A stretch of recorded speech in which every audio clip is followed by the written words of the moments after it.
Hello everyone, I am the storyteller and I am here to help you today.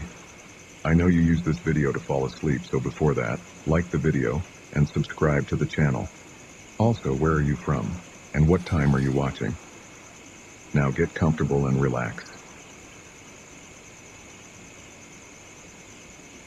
The first call came at 11:42 p.m.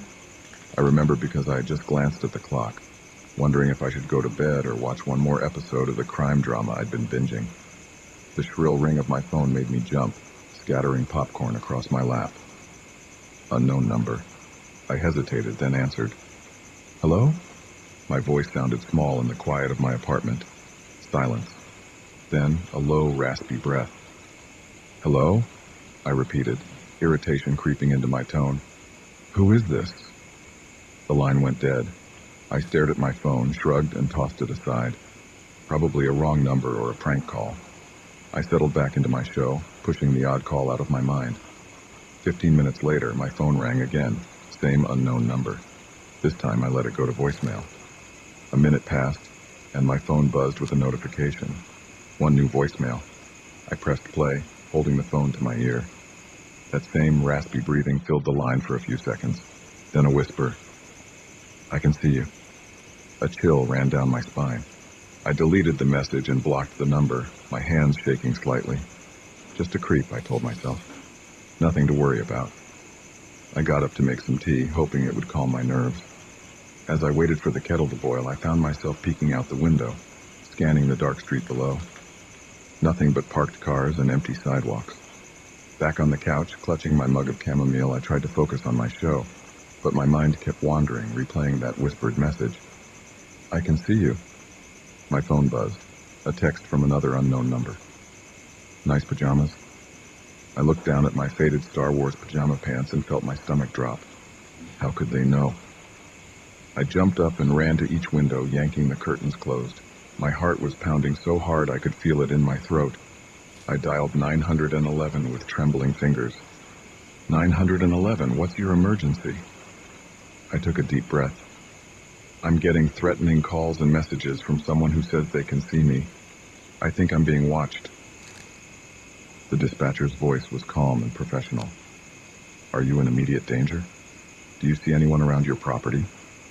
No, I don't think so. I don't see anyone, but... Ma'am, while this is certainly unsettling, we can't send officers unless there's an immediate threat. Have you blocked the number? Yes, but they're using different numbers now. I understand. Keep your doors and windows locked, and if you see anyone suspicious or feel you're in danger, call us back immediately. I hung up, feeling frustrated and scared. They weren't going to help me.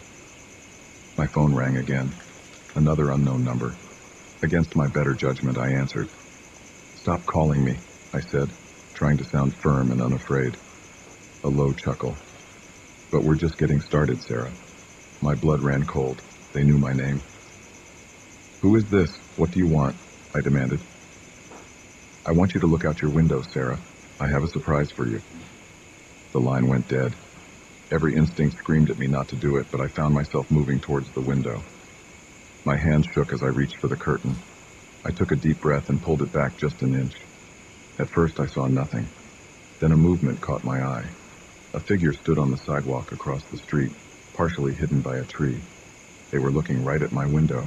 I let the curtain fall back and stumbled away from the window, my heart racing. This couldn't be happening. It had to be a coincidence, right? Just some random person standing on the street. My phone buzzed with a new text. I told you I could see you. Panic gripped me. I ran to my bedroom, slamming and locking the door behind me. I pushed my dresser in front of it for good measure, the wood scraping loudly against the floor. Huddled on my bed, I called 911 again. There's someone outside my apartment, I said, my voice shaking. They've been calling and texting me, and now they're outside. Please, I need help. We'll send a patrol car to check it out. Stay inside and keep your doors locked. I hung up and waited, every muscle in my body tense. The minutes crawled by like hours. Every small sound made me flinch. The hum of the refrigerator, the ticking of my bedside clock, the rustle of leaves outside my window. My window. I hadn't closed the bedroom curtains. I looked up slowly, dreading what I might see. The glass reflected my pale, terrified face back at me. Beyond that, the dark night sky, a few visible stars, the silhouettes of trees, and a face pressed against the glass, grinning. I screamed, scrambling backwards off the bed. I hit the floor hard, tangled in my blanket. The face disappeared from the window. Sobbing, I crawled to the corner of the room as far from the window as I could get. I could hear my phone ringing in the living room, but there was no way I was leaving this room. A sharp knock on my bedroom door made me yelp. "Sarah? This is Officer Martinez with the police department. Are you all right?" Relief washed over me. Yes, I'm here," I called out, my voice hoarse. I shoved the dresser away from the door with shaking arms and unlocked it. 2 police officers stood in my hallway looking concerned. "Are you hurt, ma'am?" Officer Martinez asked. I shook my head. "No, but there was someone at my window, right there." I pointed, but the window showed nothing but darkness now. The officers did a thorough check of my apartment and the surrounding area. They found no signs of an intruder, no footprints beneath my window. "Your fire escape is secure, and there's no way someone could have climbed up to this window without equipment," Officer Chen said. "Are you sure you saw someone?" I nodded vigorously. "I'm sure. He was right there looking in at me. And the calls, the texts. Look." I showed them my phone, but the messages from the unknown numbers were gone. Deleted somehow. The officers exchanged a look I couldn't quite read. "Ms. Carter, is there someone who could stay with you tonight? A friend or family member?" Officer Martinez asked gently. I shook my head. "My family's out of state, and my friends all live across town." "All right, we'll have a car patrol the area for the rest of the night. Try to get some rest, and don't hesitate to call if anything else happens." After they left, I double-checked every lock, every window. I turned on all the lights and played loud music to drown out any sounds that might freak me out. There was no way I was sleeping tonight. I paced my living room, jumping at every car that drove by, every gust of wind that rattled the windows. My phone remained silent. As the first light of dawn began to creep through the curtains, I finally started to relax. I'd made it through the night. Maybe it had all been some vivid, stress-induced hallucination. Maybe. My phone buzzed. New text message.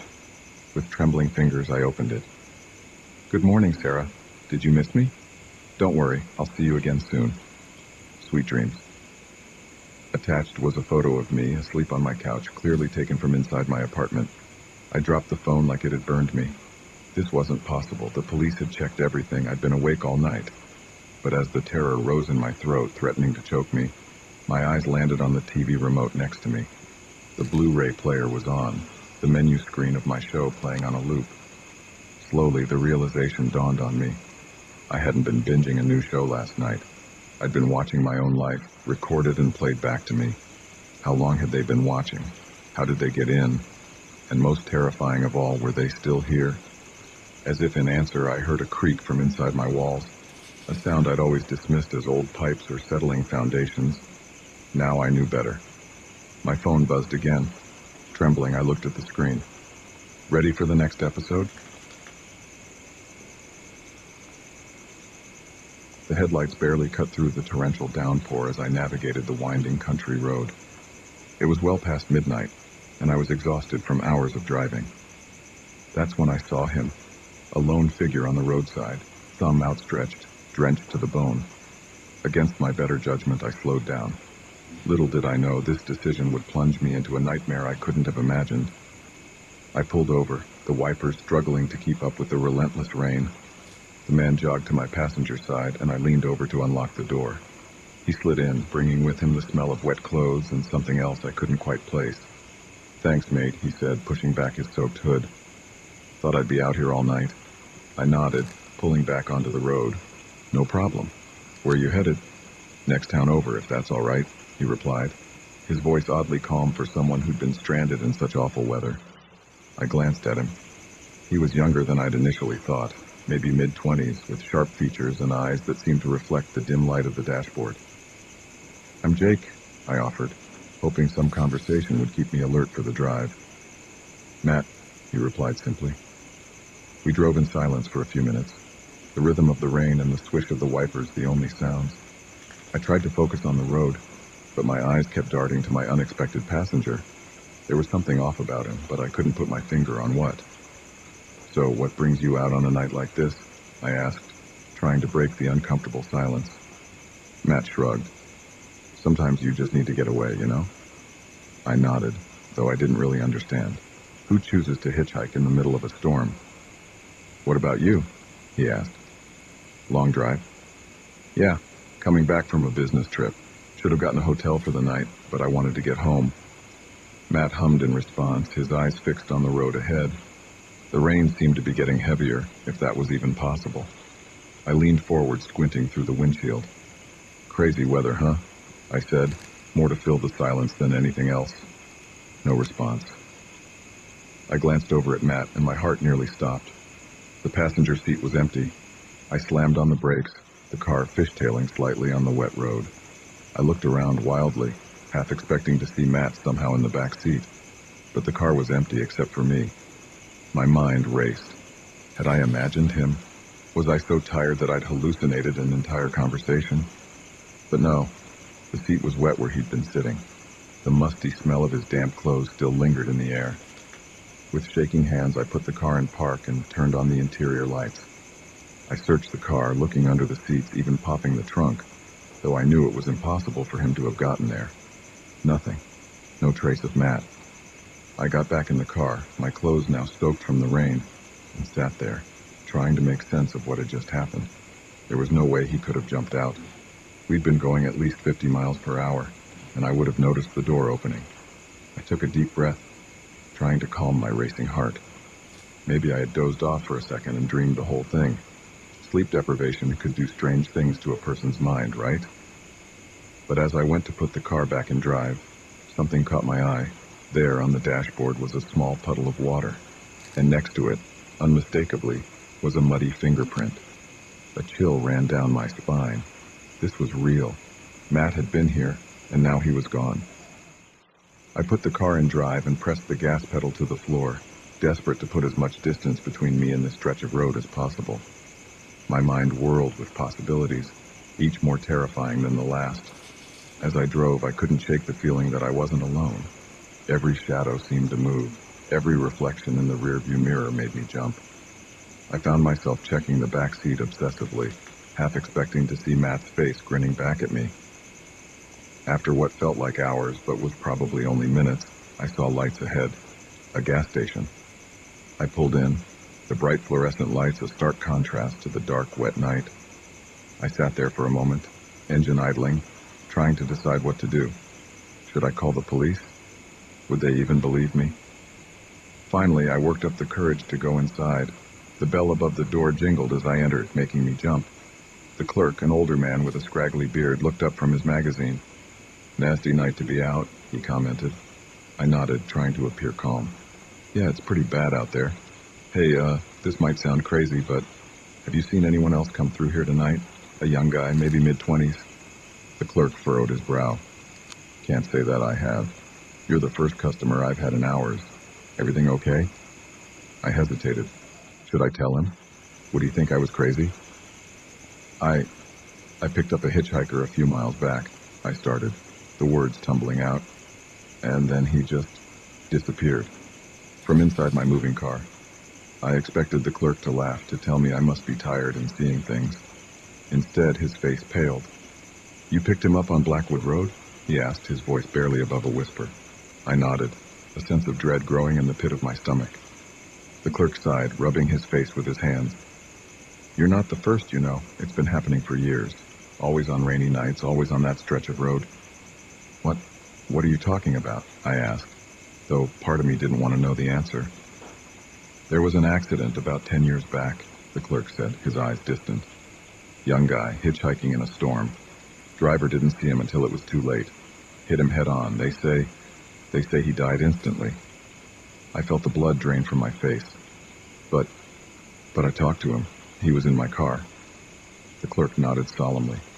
"They all say that. Sometimes he talks, sometimes he doesn't, but he always disappears." I stumbled back, gripping the counter for support. This couldn't be real. Ghosts weren't real. I was tired, that's all. I was seeing things. "Look, son," the clerk said, his voice gentle. "Why don't you sit down for a bit? I've got some coffee in the back. You look like you could use it." I nodded numbly. following him to a small break room. He poured me a cup of coffee, the aroma helping to ground me somewhat. What? What do I do now? I asked, my voice shaking. The clerk shrugged. Not much you can do. He's never hurt anyone, far as I know. Just gives them a good scare.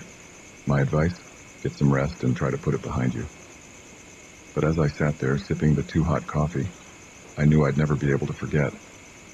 The image of Matt, his eyes reflecting the dashboard lights, was burned into my memory.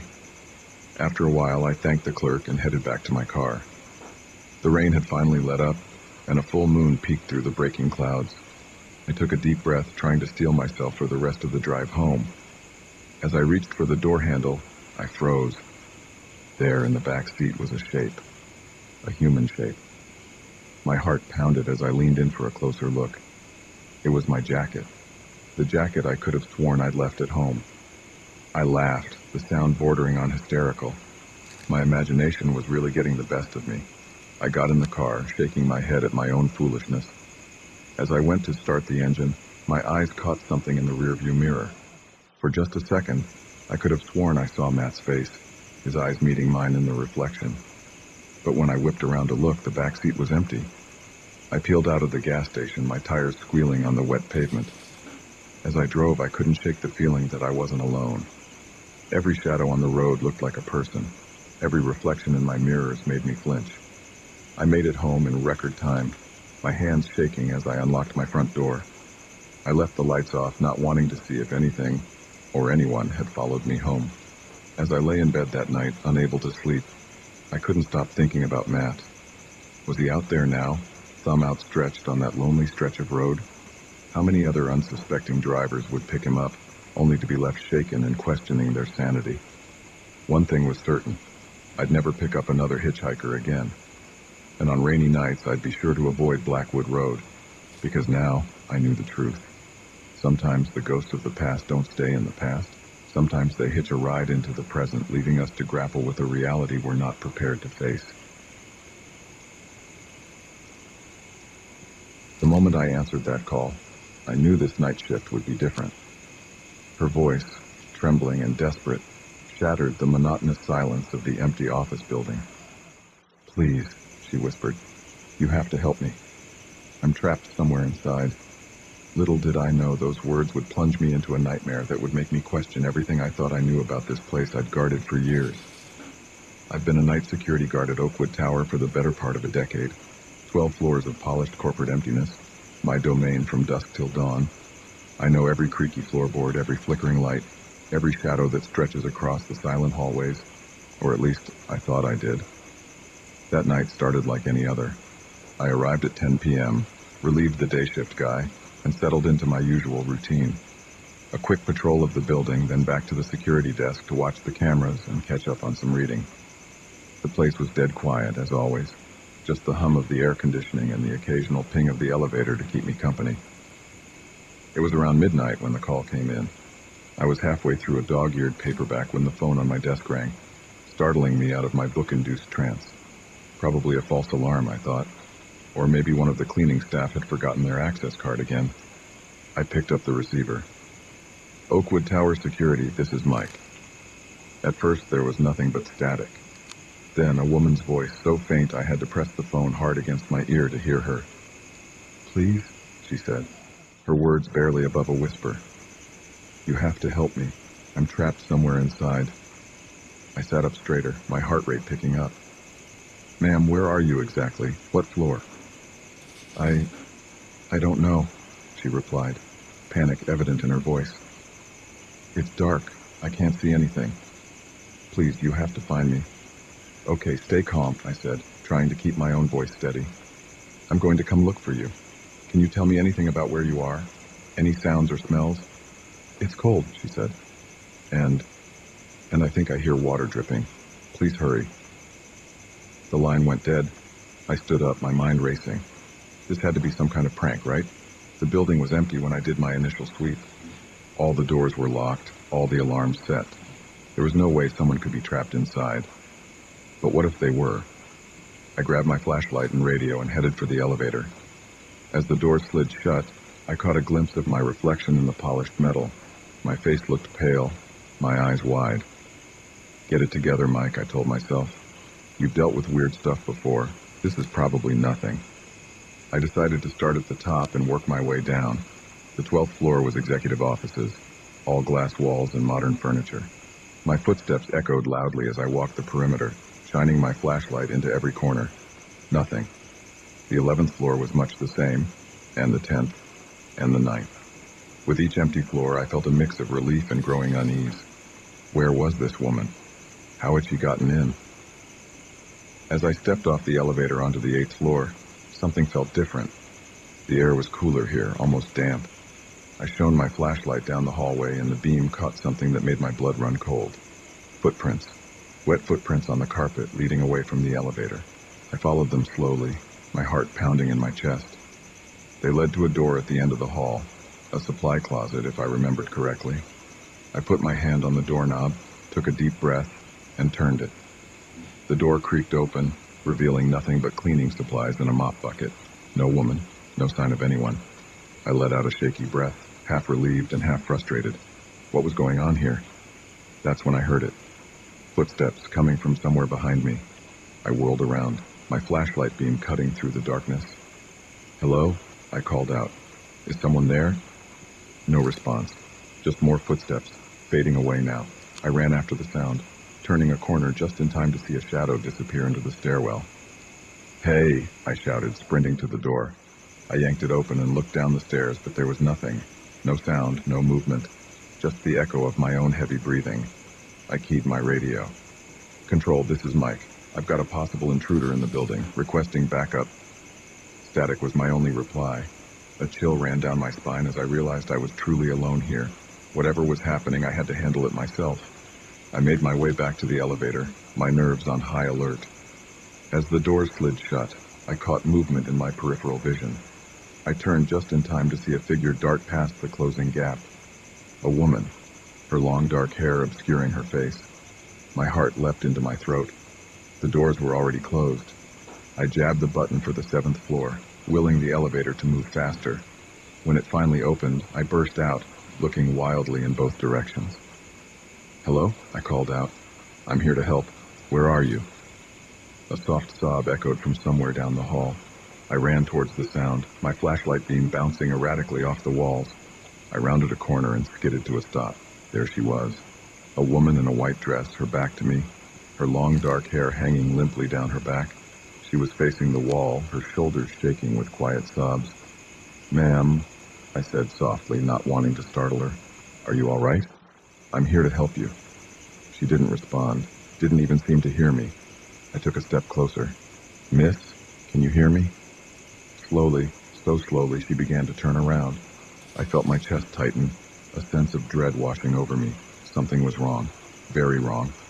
As she fully faced me, I stumbled backward, a scream caught in my throat. Where her face should have been, there was nothing but a swirling black void. I ran, faster than I've ever run in my life. I could hear her behind me, her footsteps unnaturally fast, a high-pitched wail filling the air. I slammed into the stairwell door, practically falling down the stairs in my haste to get away. I burst out onto the ground floor, gasping for air. The lobby was dark, the streetlights outside casting long shadows across the marble floor. I ran for the front doors, fumbling with my keys. Just as I got the door open, a cold hand gripped my shoulder. I spun around, coming face to face with the void where her features should be. Help me, she whispered, her voice now a horrible rasping sound. You have to help me.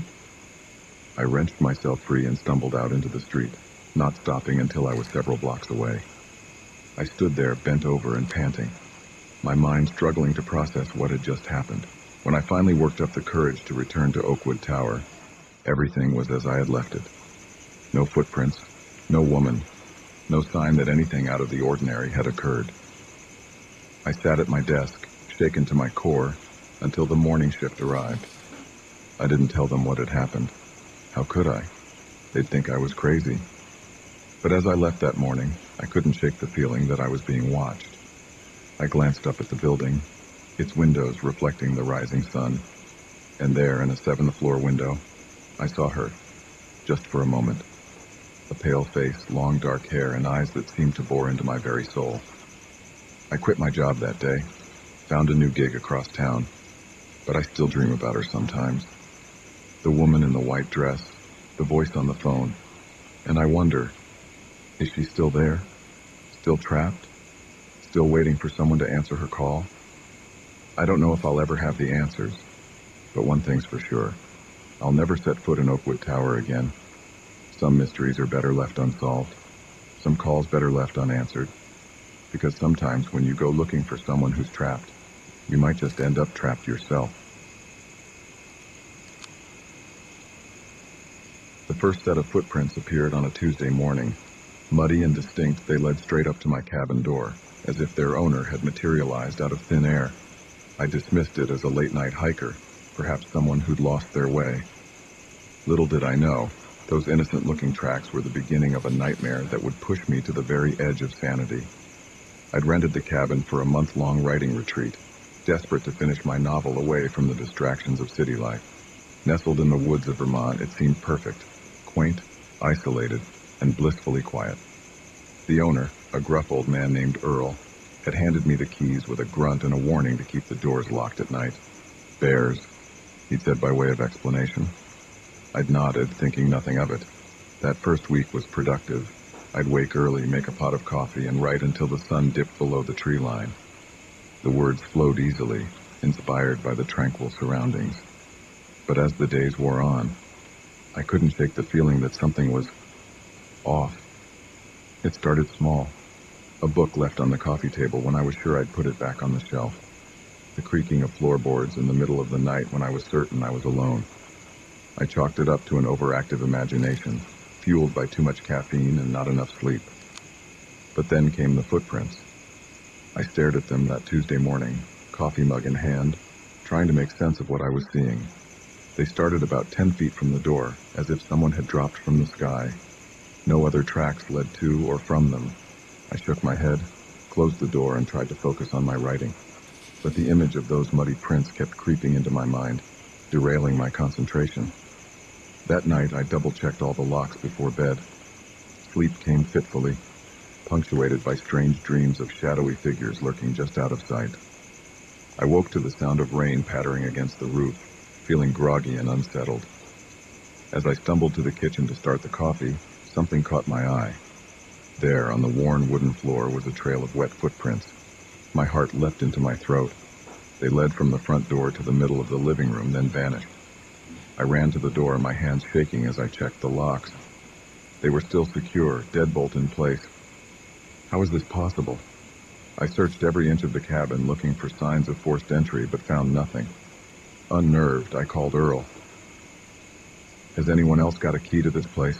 I asked, trying to keep my voice steady. "Just me and you," he replied gruffly. "Why, something wrong?" I hesitated, then told him about the footprints. There was a long pause on the other end of the line. "Probably just some animal tracks you're seeing," he finally said, but there was an edge to his voice that made me uneasy. "Don't worry about it." But I did worry. I worried all day, unable to concentrate on my writing. As night fell, I found myself jumping at every creak and groan of the old cabin.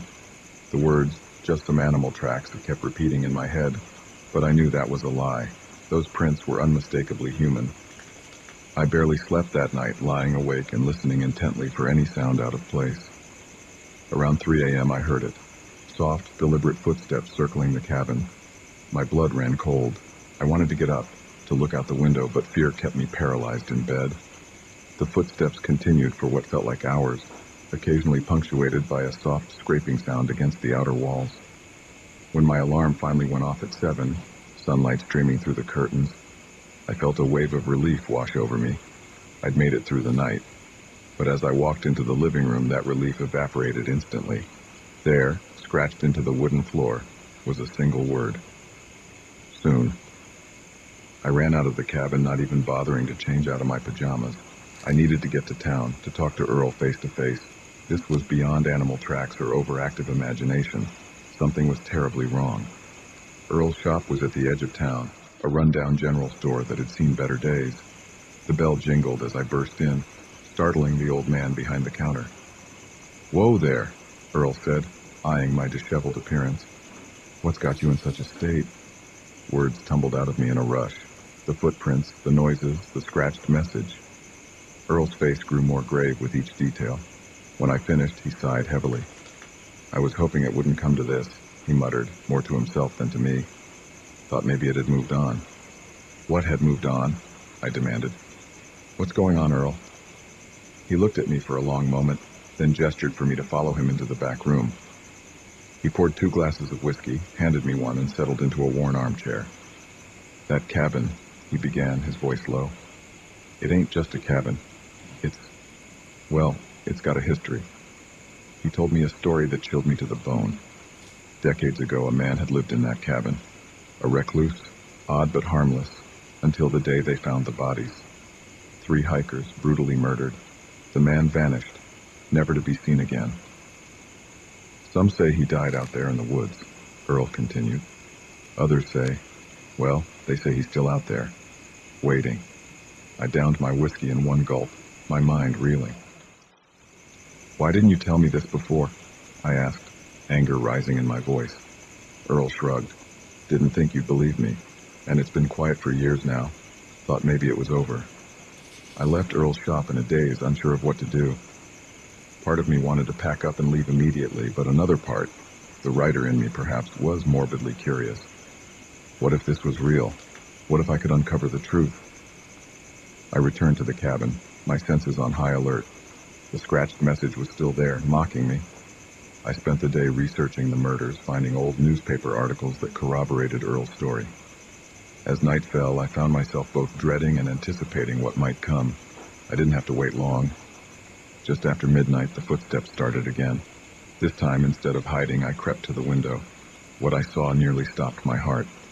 A figure stood at the edge of the clearing, barely visible in the moonlight, tall and gaunt, with clothes hanging in tatters. It swayed slightly, as if in a breeze I couldn't feel. As I watched, frozen in terror, it turned its head towards the cabin, towards me. I stumbled back from the window, my breath coming in ragged gasps. This couldn't be real. It had to be a nightmare, a hallucination, anything but reality.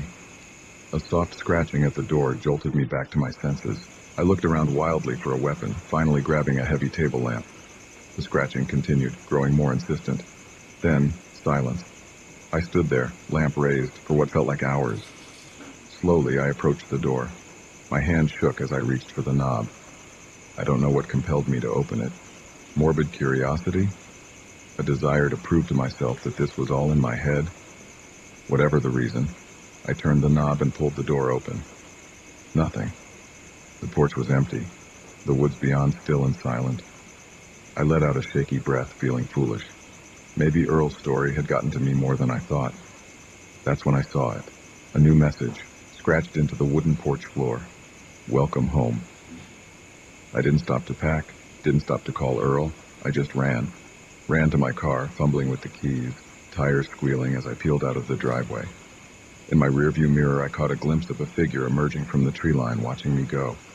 I drove straight through the night, not stopping until I was back in the safety of my city apartment. I tried to tell myself it was all a bad dream, a product of isolation and an overactive imagination. But deep down, I knew the truth. Something was in those woods. Something that had been waiting, for how long I couldn't say. And as I sat in my apartment, jumping at every sound, I couldn't shake the feeling that it wasn't finished with me, that somehow, someday, it would find me again.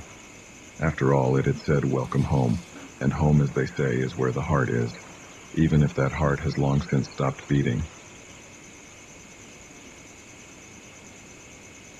The moment I saw his eyes in the rearview mirror, I knew I'd made a terrible mistake. What had started as an act of kindness on a rainy night was quickly turning into a nightmare. As we drove deeper into the unknown, one thought kept repeating in my mind. I had to get out of this car, no matter what it took. It was past midnight, and I'd been driving for hours.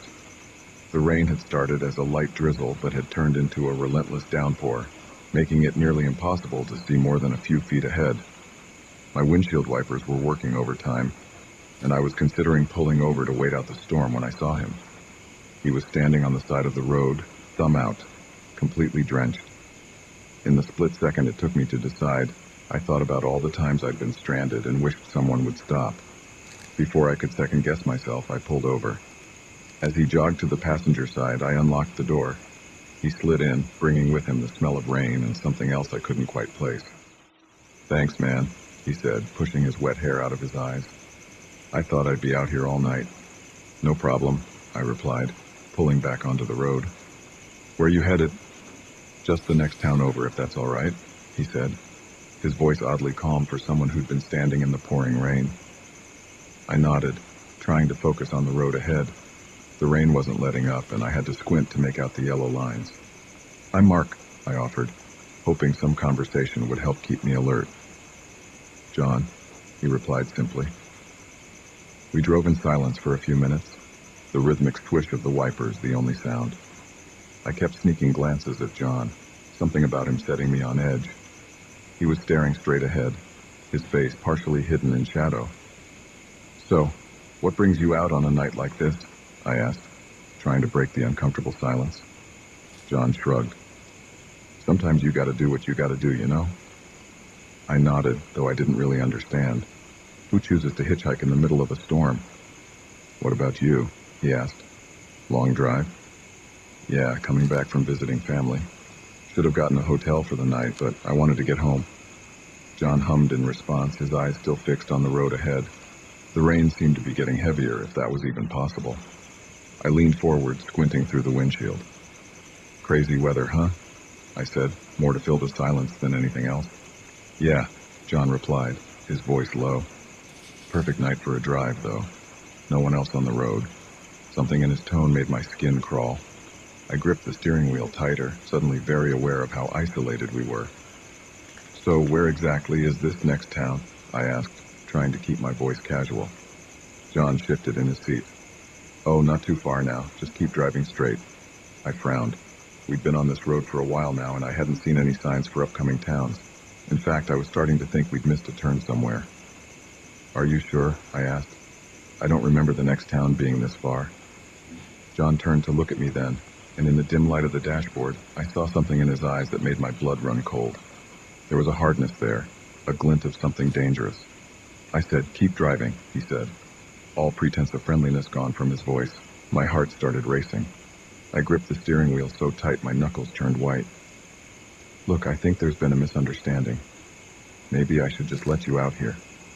Before I could finish, I felt something press against my side. I glanced down and saw the glint of a knife blade. "Keep driving," John said, each word punctuated with menace. My mouth went dry.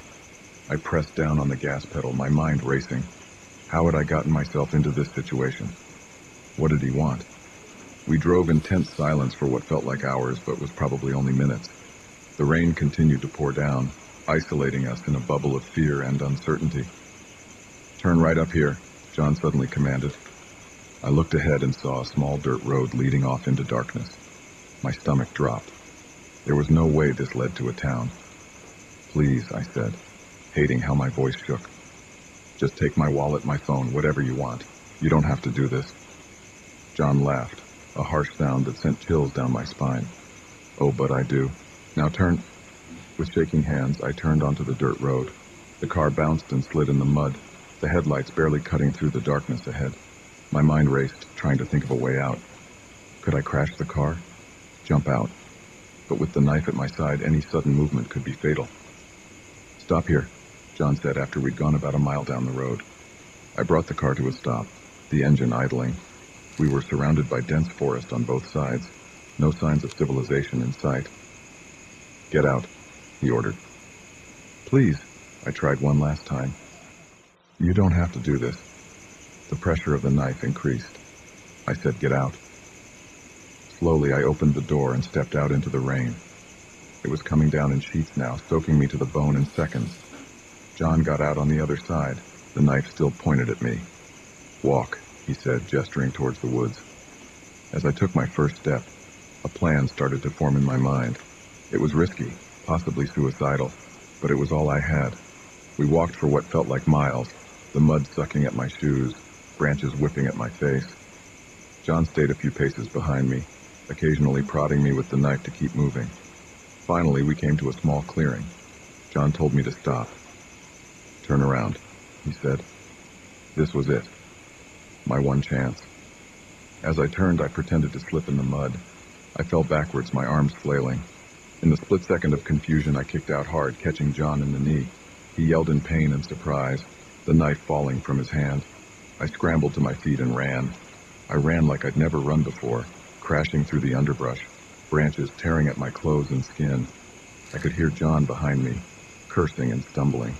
I had no idea where I was going, just that I had to get away. The rain made it hard to see, hard to breathe, but I didn't stop. After what felt like hours, but was probably only minutes, I burst out of the woods and onto a road. By some miracle, a car was approaching. I waved my arms frantically, probably looking like a madman. The car slowed, and I saw the concerned face of an elderly woman peering out at me.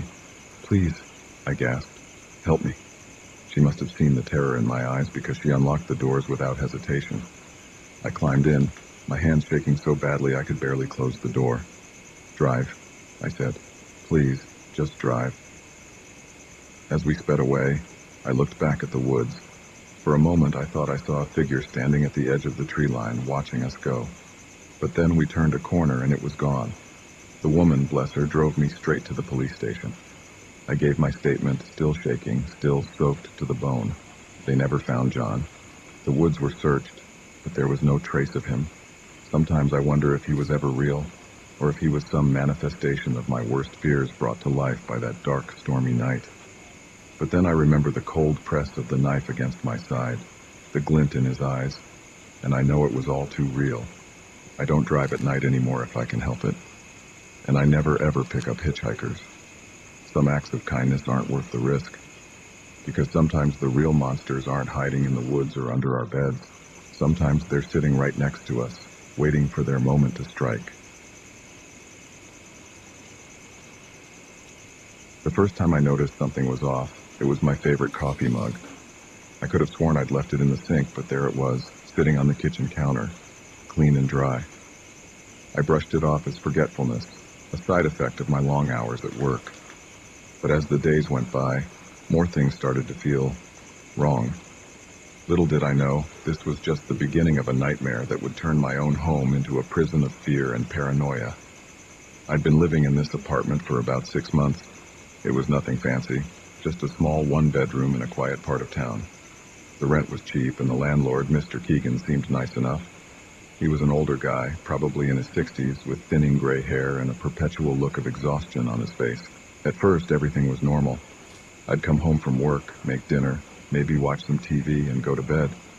But then things started to change. It was subtle at first. A book out of place here, a chair moved slightly there. I told myself I was just being absent-minded, too stressed from my job to remember where I put things. But then I started noticing bigger things. One day I came home to find my laptop open on the coffee table. I always shut it down and put it away before leaving for work. Another time I found wet footprints leading from the bathroom to the front door, footprints that were too big to be mine. I started to feel uneasy in my own home. I'd walk into a room and get the distinct feeling that someone had just been there. The air would feel different, somehow disturbed. I'd catch whiffs of unfamiliar cologne or hear the faintest echo of footsteps when I knew I was alone.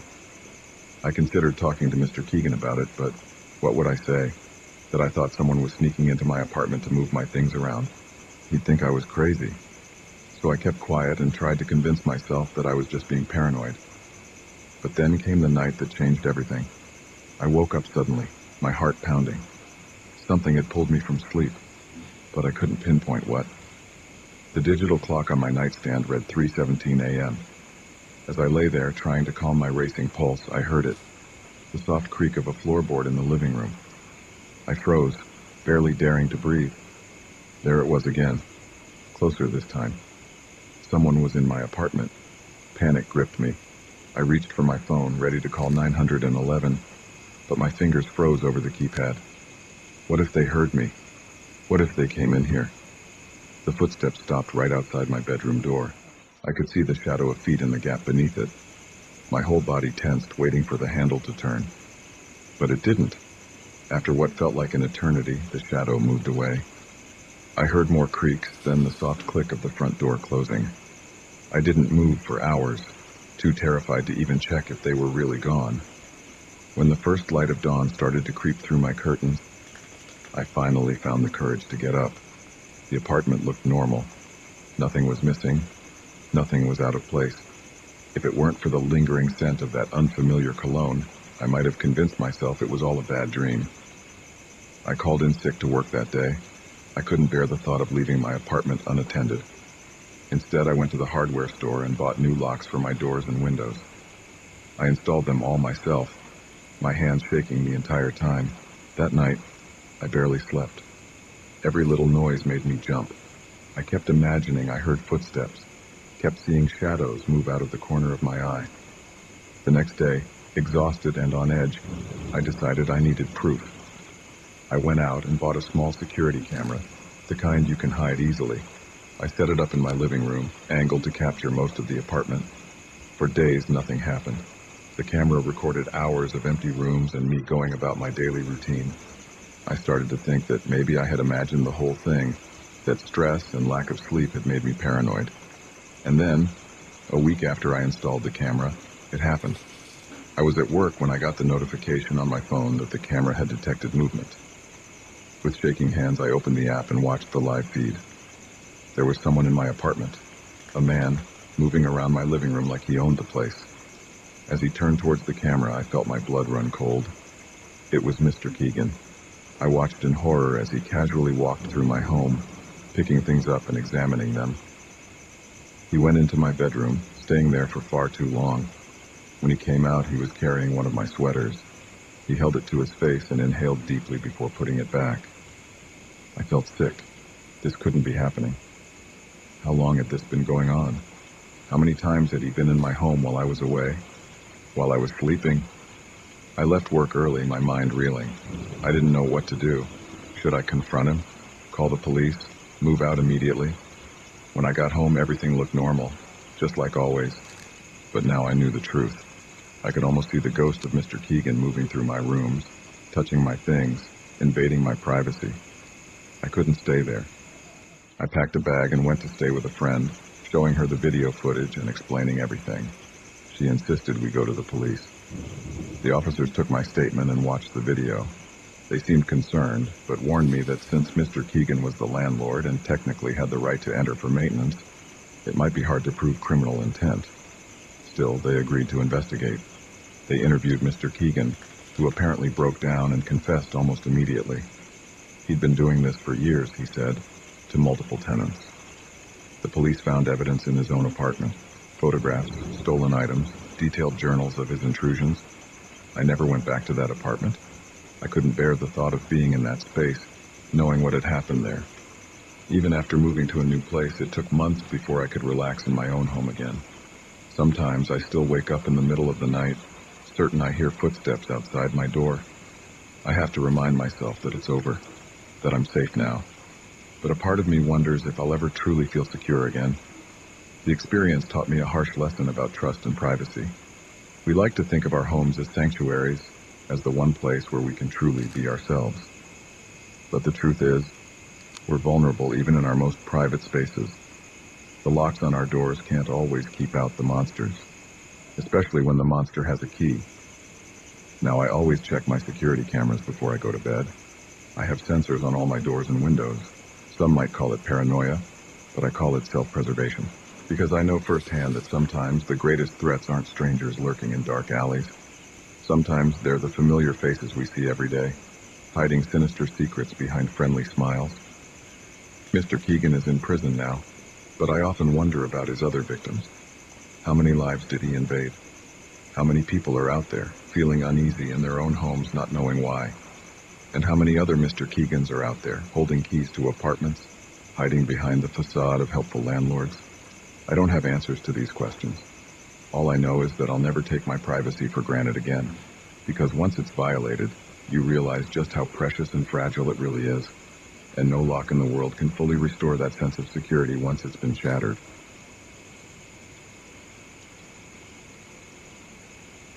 The moment I opened that suitcase, I knew my life would never be the same. Stacks of crisp bills stared back at me, more money than I'd ever seen in my life. But as the pounding on my motel room door grew louder, I realized that finding a fortune might just cost me everything. It had been a long day of driving. I was on my way to start a new job in a new city, leaving behind a failed relationship and a mountain of debt. The cheap motel on the outskirts of town wasn't much, but it was all I could afford for the night. I remember thinking how quiet the place was as I pulled into the parking lot. Just a few cars scattered here and there, their owners probably tucked away in their rooms for the night. The neon vacancy sign flickered weakly, casting an eerie red glow over the cracked asphalt. The night clerk barely looked up from his magazine as I checked in. He slid a key across the counter, an actual metal key, not one of those electronic cards. It felt heavy in my hand, like it carried the weight of all the stories these walls had seen. Room 13, of course. I lugged my duffel bag up the creaky stairs, the smell of stale cigarettes and cheap air freshener assaulting my nose. The key stuck in the lock, and for a moment I thought I might be spending the night in the hallway. But with a final jiggle and a hard turn, the door swung open. The room was about what I expected. Faded wallpaper, a sagging bed, and a TV that looked like it had been around since the 90s. But it was clean enough, and at that point all I wanted was a shower and some sleep. That's when I saw it. A suitcase, sitting innocuously by the window. For a second I thought maybe I'd walked into the wrong room. But no, this was definitely 13. I approached it cautiously, half expecting someone to jump out and yell that this was all some elaborate prank. The suitcase was old scuffed black leather with tarnished brass fittings. It looked like something out of a noir film. I should have called the front desk right then. Should have reported the mysterious luggage and asked for a different room. But curiosity got the better of me. I mean, how often do you find a strange suitcase in your motel room? The latches opened with a soft click. I held my breath as I lifted the lid. Money. Stacks and stacks of $100 bills neatly bound and filling the suitcase to the brim. My hands shook as I picked up one of the bundles. It felt real. It smelled real. This had to be millions of dollars. My mind raced. Where had this come from? Was it some kind of mistake? A drug deal gone wrong? I should close it, I thought. Close it and pretend I never saw it. Call the police, maybe. But then I thought about my maxed-out credit cards, the student loans hanging over my head, the crappy apartment waiting for me in the city, all I could afford on my new entry-level salary. Just as I was contemplating what this money could mean for my life, I noticed something else. A small envelope tucked into the lining of the suitcase. With trembling fingers, I opened it and pulled out a single sheet of paper. The message was brief and chilling. Delivered to 1029 Cypress Avenue. You have until 2 a.m. Do not contact anyone. We're watching. I glanced at the clock on the nightstand. 11:47 p.m. Just over 2 hours. My heart pounded in my chest. This was insane. I should call the cops right now. But something stopped me. Fear, sure, but also opportunity. I looked at the money again, my mind already calculating how much I could take without it being noticed. Just a little, I thought. Just enough to pay off my debts. They'd never know. I was so lost in my thoughts that I almost missed the sound. A soft knock at first, then louder. Someone was at the door. I froze, the stolen bill still in my hand. The knocking came again, more insistent this time. Housekeeping, a muffled voice called. Housekeeping? At midnight? No, thank you, I called back, my voice cracking. The knocking stopped, but I could sense someone still out there. I tiptoed to the door and peered through the peephole. A man stood in the hallway, dressed in a motel uniform that seemed a size too small. He was looking directly at the peephole, a slight smirk on his face. As I watched, he reached into his pocket and pulled out something that made my blood run cold. A gun. I stumbled back from the door, my mind reeling. This was real, this was happening, I had to get out of here. But how? The only exit was the door, and there was an armed man on the other side. The window? I was on the second floor, but maybe... The decision was made for me as the doorknob began to turn. I hadn't even heard him picking the lock. In a panic, I grabbed the suitcase and ran to the window. It was old and swollen with humidity, but adrenaline gave me strength. It flew open with a screech just as I heard the door behind me slam open. I didn't think. I just jumped. The fall was both longer and shorter than I expected. I hit the ground hard, the suitcase tumbling from my grasp. Pain shot through my ankle, but I ignored it. I could hear shouts from above, the sound of running feet. I scooped up the suitcase and ran. My car was just a few spaces away. If I could just make it. A gunshot rang out, the bullet pinging off the pavement near my feet. I yelped and ran faster, my injured ankle screaming in protest. I reached my car, fumbling with the keys. Another shot, this one shattering my rear window.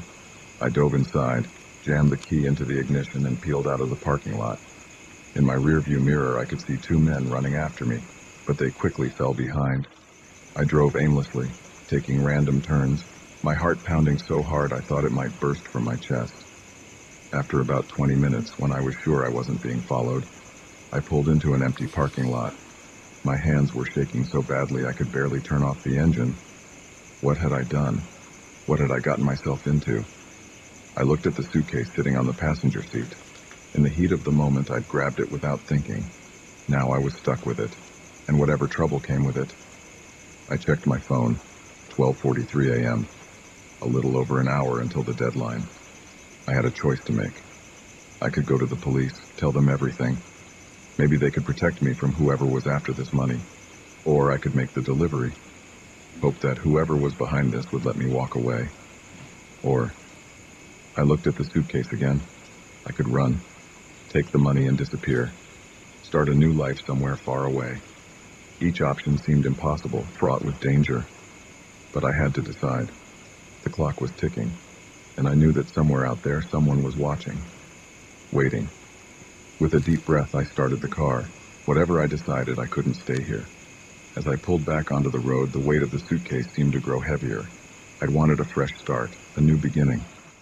Well, I thought grimly, be careful what you wish for. The night stretched out before me, full of possibilities and dangers. And somewhere in this city was 1029 Cypress Avenue, a simple address that now held the key to my fate. I gripped the steering wheel tighter and pressed down on the gas. Whatever happened next, there was no going back now. The quiet life I'd known was over. All because of one night, one room, one mysterious suitcase. And as the city lights blurred past my windows, I couldn't help but wonder, when this night was over, would I be rich beyond my wildest dreams? In jail? Or worse? Only time would tell. And time, I knew all too well, was quickly running out. The first crack of thunder made me jump, but it was the second sound, a low, guttural moan that seemed to come from the very walls of the old barn. It turned my blood to ice.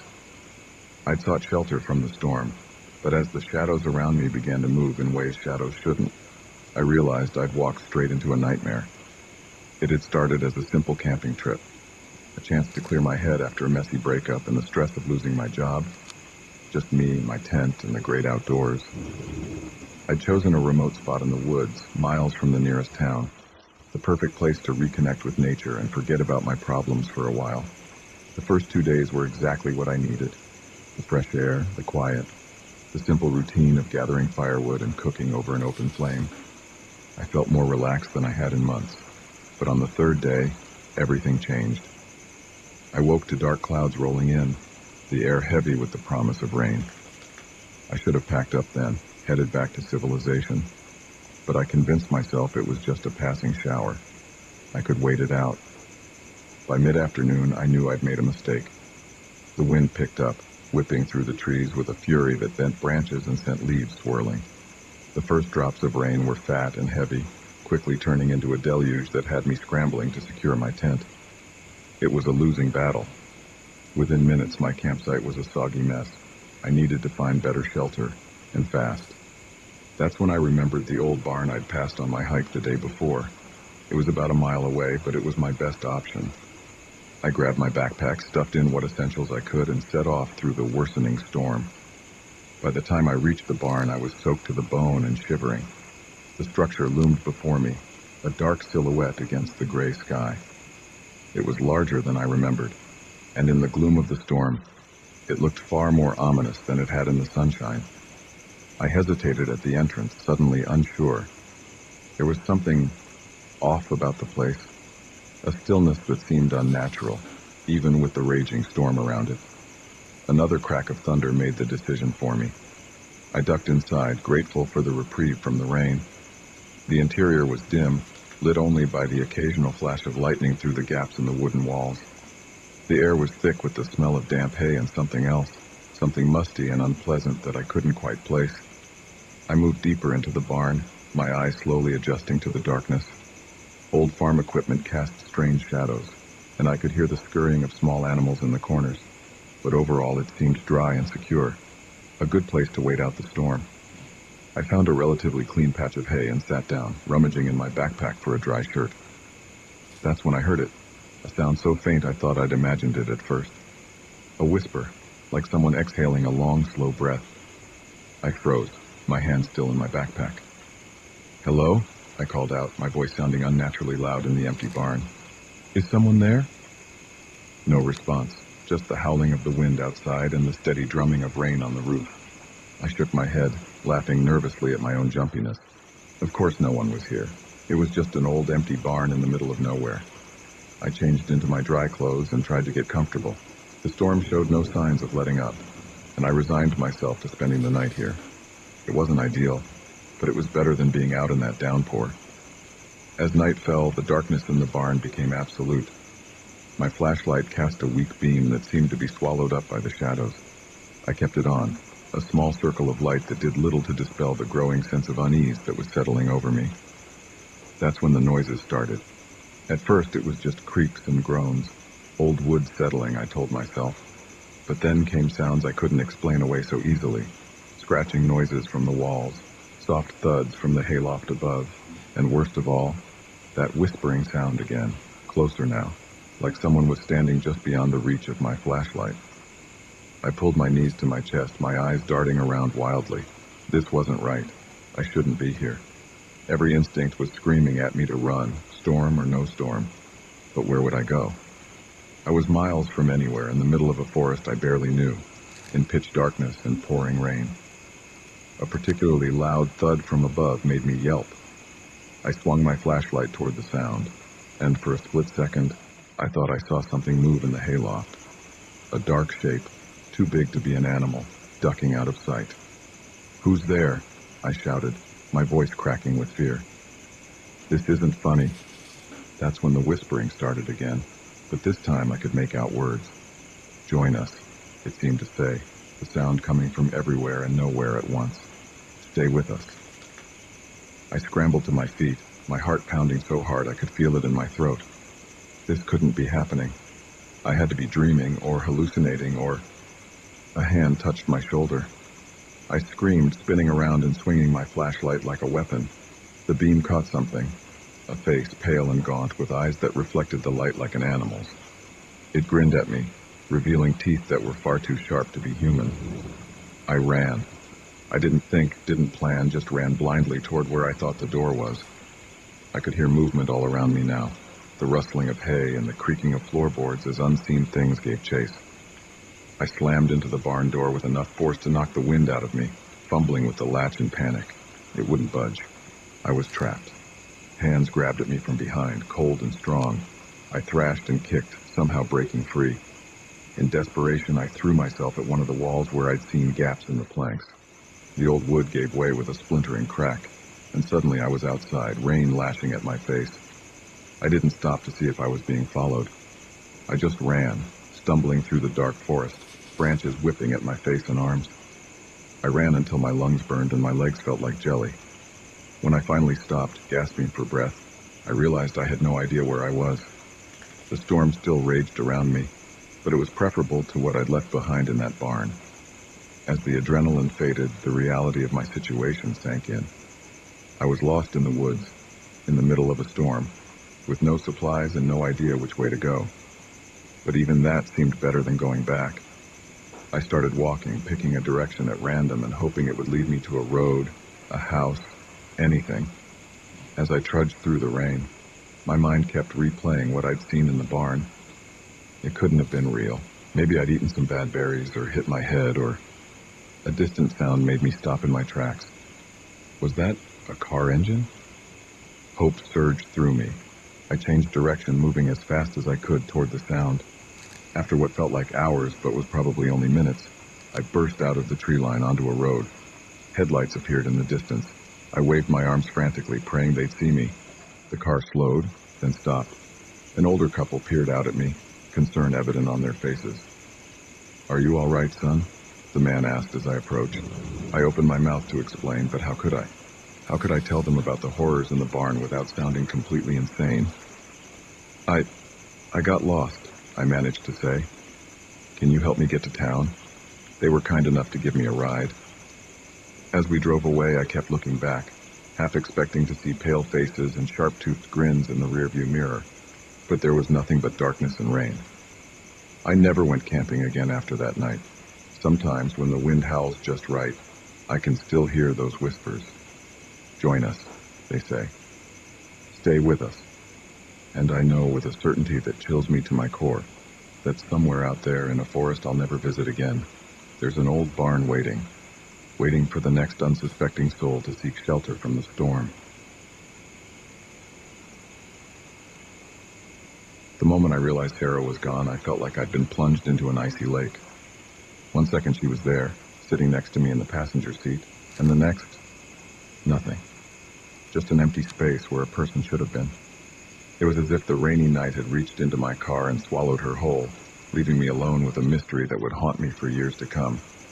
It had been a long day at the office, the kind where the fluorescent lights seem to drain your soul and the clock on the wall mocks you with its slow ticking. I was the last one out, as usual, locking up just as the storm clouds rolled in. That's when I saw Sarah, huddled under the building's awning, clutching her jacket tight around her. I knew her vaguely. She worked in accounting 2 floors below me. We'd exchanged pleasantries in the elevator a few times, but that was about it. "Need a ride?" I called out, already feeling raindrops on my face. She looked relieved. "Are you sure? I don't want to impose." I waved off her concern. "It's no trouble. Where do you live?" As it turned out, her apartment was on my way home. We dashed to my car, the rain already coming down in sheets. Once inside, I turned up the heat, noticing how she shivered slightly in her damp clothes. "Thanks again," she said, offering a small smile. "I usually take the bus, but with this weather..." "No problem," I replied, pulling out of the parking lot. "I'm Tom, by the way. I don't think we've ever properly introduced ourselves." "Sarah," she said, though I already knew her name. "Nice to finally meet you, Tom." We fell into easy conversation as I navigated the rain-slicked streets. Sarah was funny and quick-witted, and I found myself enjoying her company more than I expected. We talked about work, our weekend plans, the latest office gossip. It felt nice, normal. The rain was getting heavier, making it hard to see more than a few feet ahead. I leaned forward, squinting through the windshield, wipers working overtime. "This is crazy," I muttered. "I can barely see the road."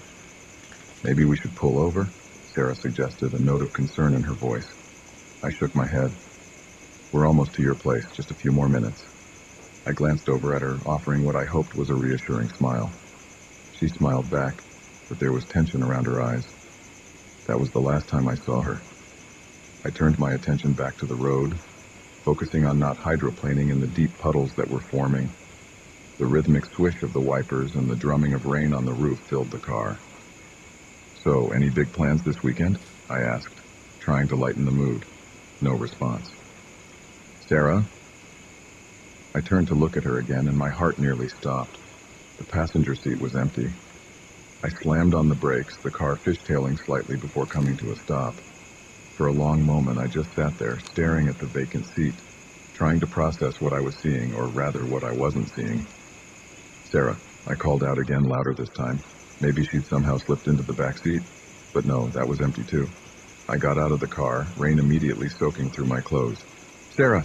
I yelled, my voice barely audible over the storm. There was no sign of her anywhere. My mind raced. Had she jumped out of the car? But why? And how hadn't I noticed? The door hadn't opened. I would have felt the rush of wind and rain, and we'd been going at least 40 miles per hour. If she'd somehow fallen out, she'd be seriously injured. I walked up and down the street, calling her name, peering into the darkness. But there was nothing, just empty sidewalks and the relentless rain. After what felt like hours, but was probably only minutes, I got back in the car, shaking from both cold and shock. I sat there, water dripping from my hair, trying to make sense of what had happened. Had I imagined her? No, that was impossible. We'd had a whole conversation. I could still smell her perfume in the car. I drove home in a daze, my mind replaying every moment of the drive. By the time I reached my apartment, I'd convinced myself that I must have dropped her off and somehow forgotten about it. Stress and fatigue can do strange things to a person's memory, right? But when I checked my phone, there were no messages from Sarah thanking me for the ride. And when I got to work on Monday, ready to apologize for my apparent lapse in memory, I was met with confused looks. "Sarah from accounting," the receptionist said, frowning. "We don't have anyone by that name working here." I felt like I was losing my mind. I described Sarah, her dark hair, her green eyes, the little scar on her left hand, but no one seemed to know who I was talking about. I went down to the accounting department, thinking maybe there had been some misunderstanding. But as I walked through the office, I realized I didn't recognize anyone there. Faces I thought I knew suddenly seemed unfamiliar. "Can I help you?" a woman asked, noticing my confused wandering. "I'm looking for Sarah," I said, my voice sounding strange to my own ears. "She works here in accounting." The woman shook her head. "I'm sorry, there's no Sarah in this department. Are you sure you have the right floor?" I mumbled an apology and left, my head spinning. Back at my desk, I tried to focus on work, but I couldn't shake the feeling that something was terribly wrong. During my lunch break, I decided to do some digging.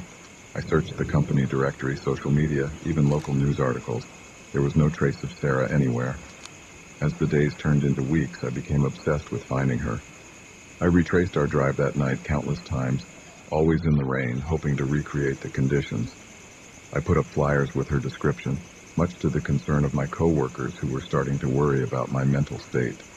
I even went to the police, but without a last name or any proof that Sarah had ever existed, they couldn't do much. The detective listened to my story with a mixture of skepticism and pity. "Look, Mr. Thompson," he said gently, "sometimes our minds play tricks on us, especially in stressful situations. Are you sure you didn't just imagine this woman?" But I knew I hadn't imagined her. The memory of our conversation was too vivid, too real. The way she laughed at my lame jokes, the slight crinkle around her eyes when she smiled. These weren't things you could invent. Months passed, and slowly life began to return to normal, or at least a new kind of normal. I still thought about Sarah every day, but the intensity of my search faded. I had to accept that I might never know what happened that rainy night. And then, exactly 1 year later, it happened again. I was driving home from work, another late night, another rainstorm. As I stopped at a red light, I glanced over at the passenger seat out of habit. My heart nearly stopped. Sarah was sitting there, looking exactly as she had that night a year ago. She turned to me, a sad smile on her face. "Hello, Tom," she said softly. "I'm sorry I disappeared on you like that." I couldn't speak, couldn't move. I just stared at her, afraid that if I blinked, she'd vanish again. "I know you have questions," she continued, "but I can't answer them. I'm not even sure I understand it myself. All I know is that sometimes on rainy nights like this, I exist, and sometimes I don't." The light turned green, but I didn't move. Cars behind me started honking. "You have to let me go, Tom," Sarah said, her form already starting to fade. "For both our sakes. Just remember, not everything in this world can be explained. Some mysteries are meant to remain unsolved." And with that, she was gone. Again. I sat there, oblivious to the angry horns behind me, tears mixing with the rain on my face. Part of me wanted to start searching again, to prove to myself and everyone else that I wasn't crazy. But a larger part knew that Sarah was right. Some things can't be explained, can't be solved. As I finally drove home, I felt a weight lift from my shoulders. The mystery of Sarah would always be a part of me, a reminder that the world is stranger and more wonderful than we can imagine. And on rainy nights, I'd always keep an eye on my passenger seat, just in case, because you never know when someone might appear or disappear right before your eyes.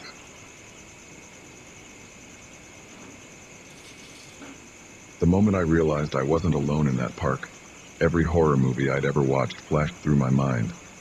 The rhythmic sound of my feet hitting the pavement was joined by another set of footsteps, perfectly in sync with mine, but always just out of sight. As the shadows grew longer and my heart raced faster, I knew this late-night run was about to turn into a nightmare I might not escape. It had started as a normal Tuesday. Work was stressful as usual, and by the time I got home I was a bundle of nerves and pent-up energy. A run always helped clear my head, so I laced up my shoes and headed to Oakwood Park, just a few blocks from my apartment. The park was different at night. The familiar playground and picnic areas took on an eerie quality in the dim glow of the scattered streetlights. But I'd run here countless times before, and the solitude was part of the appeal.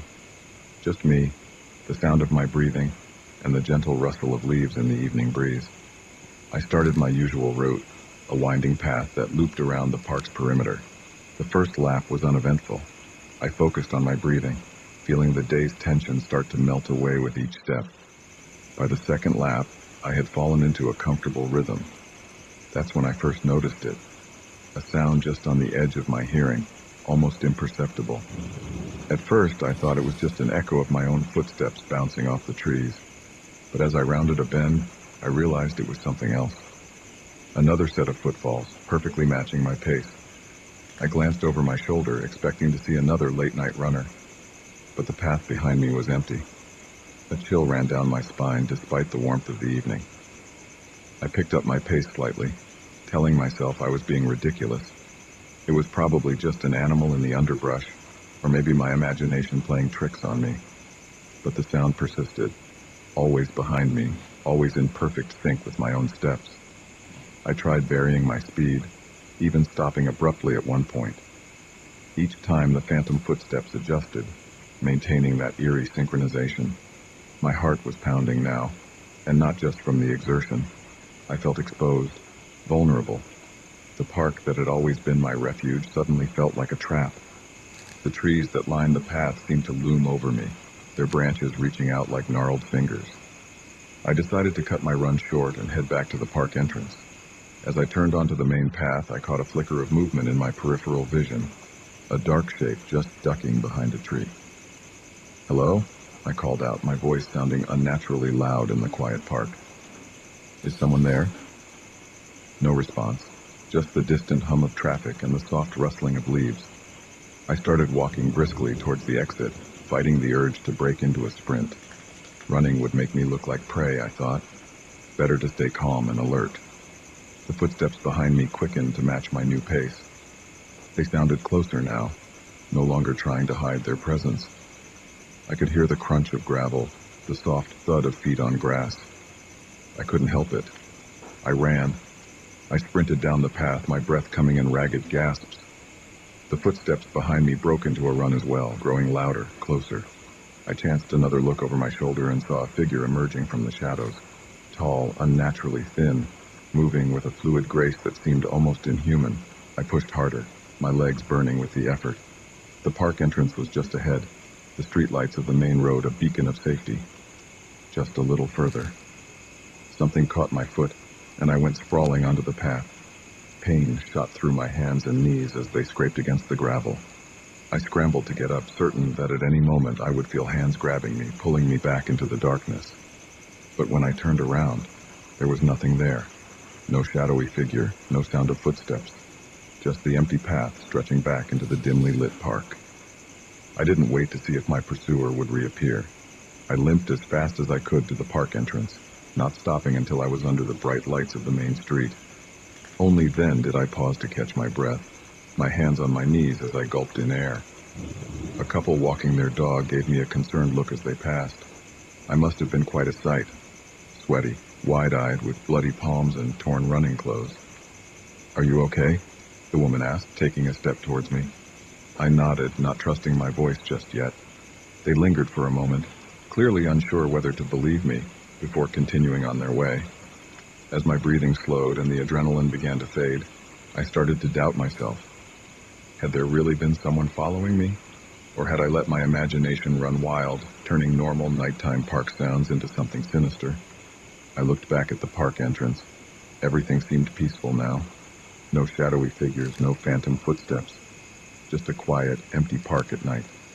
Shaking my head, I turned to walk home. I'd barely gone a block when I heard it again. Footsteps, matching my pace exactly, coming from just behind me. I whirled around, ready to confront whoever or whatever had been stalking me. But the sidewalk was empty. The sound stopped the moment I did. A car drove by, its headlights sweeping across the street. For just a split second, I saw something that made my blood run cold. A shadow cast on the sidewalk beside me, a shadow that didn't match my own. I ran all the way home, not daring to look back again. I slammed my apartment door shut behind me, locking it with shaking hands. Only when I was safely inside did I allow myself to break down, sliding to the floor as sobs racked my body. What had happened in that park? Who or what had been following me? The rational part of my brain tried to come up with explanations, stress-induced hallucinations, an overactive imagination fueled by too many late-night horror movies, maybe even some prankster getting their kicks by scaring runners. But deep down, I knew none of those explanations fit. What I had experienced was something else, something that didn't belong in the world as I understood it. I didn't sleep that night. Every creak of the floorboards, every rustle of the curtains in the breeze made me jump. I kept expecting to hear those footsteps outside my door, to see that impossibly tall, thin figure looming in my bedroom doorway. Morning came, and with it, a semblance of normalcy. In the harsh light of day, my experience in the park seemed almost laughable. I went to work, trying to push the memories of the previous night to the back of my mind. But as evening approached, I felt that familiar dread creeping back in. The thought of going home, of being alone in my apartment as darkness fell, was unbearable. I stayed late at the office long after everyone else had gone home. When I finally left, I took a taxi instead of walking, even though my apartment was only a few blocks away. As we drove past Oakwood Park, I found myself staring out the window, scanning the shadows between the trees. For a moment, I thought I saw something. A flash of movement, a figure standing unnaturally still among the bushes. The taxi driver must have noticed my unease. "Everything okay back there?" he asked, meeting my eyes in the rearview mirror. I tore my gaze away from the park. "Yeah," I said, trying to sound more confident than I felt. "Everything's fine." But I knew it wasn't, because as we drove away, I could have sworn I saw that figure step out onto the path. And even though we were moving, even though it was impossible, I heard it. Footsteps, perfectly in sync with the motion of the car, following me home. I haven't been back to Oakwood Park since that night. I've changed my running route, sticking to well-lit streets and populated areas. But sometimes when I'm walking home late or lying awake in the dark, I hear it. That soft, steady rhythm of footsteps, always just out of sight. And I wonder, are they getting closer? The scratching at the window was so faint at first, I thought it was just the wind. But as the sound grew more insistent, a chill ran down my spine. I was miles from civilization, alone in a cabin I'd rented for a peaceful getaway. Yet something was out there in the darkness, trying to get in. And as I would soon discover, this was only the beginning of a nightmare that would push me to the brink of sanity. I'd booked the cabin on a whim, desperate for an escape from the chaos of city life and the pressure of my high-stress job. The listing had promised seclusion and tranquility, nestled deep in the woods with no neighbors for miles. It sounded perfect. The drive up had been beautiful, winding through dense forests and alongside crystal-clear streams. As I pulled up to the cabin, I felt a weight lift from my shoulders. The place was charming, if a bit rustic. A small two-story log structure with a wide porch and large windows overlooking the surrounding wilderness. The first day was everything I'd hoped for. I hiked the nearby trails, breathed in the crisp mountain air, and spent the evening curled up by the fireplace with a good book. The silence was profound, broken only by the occasional call of a distant bird or the rustle of leaves in the breeze. It wasn't until the second night that things started to feel off. I'd gone to bed early, lulled by the peace and quiet. But sometime in the dead of night, I jolted awake, my heart pounding. For a moment, I couldn't pinpoint what had disturbed me. Then I heard it. Footsteps, slow and deliberate, circling the cabin. I lay there, barely breathing, straining my ears. The footsteps completed a circuit around the house, then paused. A long moment of silence followed, broken suddenly by a sharp tap on my bedroom window. I nearly leapt out of my skin. The rational part of my brain tried to come up with explanations. It was probably just a branch blown by the wind or maybe some nocturnal animal. But as I listened, I heard it again. Tap, tap, tap. Too rhythmic, too intentional to be anything but a person. "Hello?" I called out, my voice embarrassingly shaky. "Is someone there?" No response. Just more tapping, growing more insistent. I reached for my phone, ready to call for help, only to remember with a sinking feeling that there was no cell service out here. The cabin had a landline for emergencies, but it was downstairs in the living room. Gathering my courage, I slipped out of bed and crept to the window. With trembling hands, I pulled back the curtain just a crack. At first, I saw nothing but darkness. Then a movement caught my eye. A figure standing at the edge of the woods, barely visible in the dim moonlight. As I watched, it raised a hand and waved slowly as if it knew I was looking. I let the curtain fall back into place, my mind reeling. This couldn't be happening. I was alone out here, miles from the nearest town. How could someone else be here? The tapping started again, this time at the living room window downstairs. I had to get to that phone. Taking a deep breath, I crept out of the bedroom and down the stairs, wincing at every creak of the old wooden floorboards. The living room was dark, lit only by slivers of moonlight peeking through the curtains. I made it to the phone and picked up the receiver, nearly sobbing with relief when I heard a dial tone. My fingers shook as I dialed 911. 911, what's your emergency? There's someone outside my cabin, I whispered, afraid the intruder might hear me. They're trying to get in. I need help. Okay, stay calm. What's your location? I froze. In my panic, I'd forgotten the exact address of the rental cabin. I don't know the exact address. It's a rental, out in the woods, maybe 20 miles north of Pine Grove. There was a pause on the other end of the line. Sir, we're going to need more information than that to send help. Are you in immediate danger? Before I could answer, a loud thud came from the front door, like someone had thrown their whole body against it. I dropped the phone, terror coursing through me. The thudding continued, the old wooden door groaning under the assault. I looked around wildly for a weapon, anything to defend myself. My eyes landed on the fireplace poker. Just as I grabbed it, the door burst open with a sickening crack. And there, silhouetted in the doorway, was the figure I'd seen in the woods.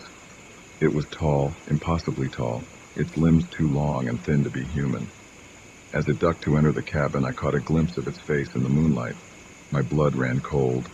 Where there should have been eyes, there were only dark, empty sockets. I scrambled backwards, the poker held out in front of me like a sword. Stay back, I yelled, my voice cracking with fear. The creature tilted its head, regarding me with those empty eye sockets.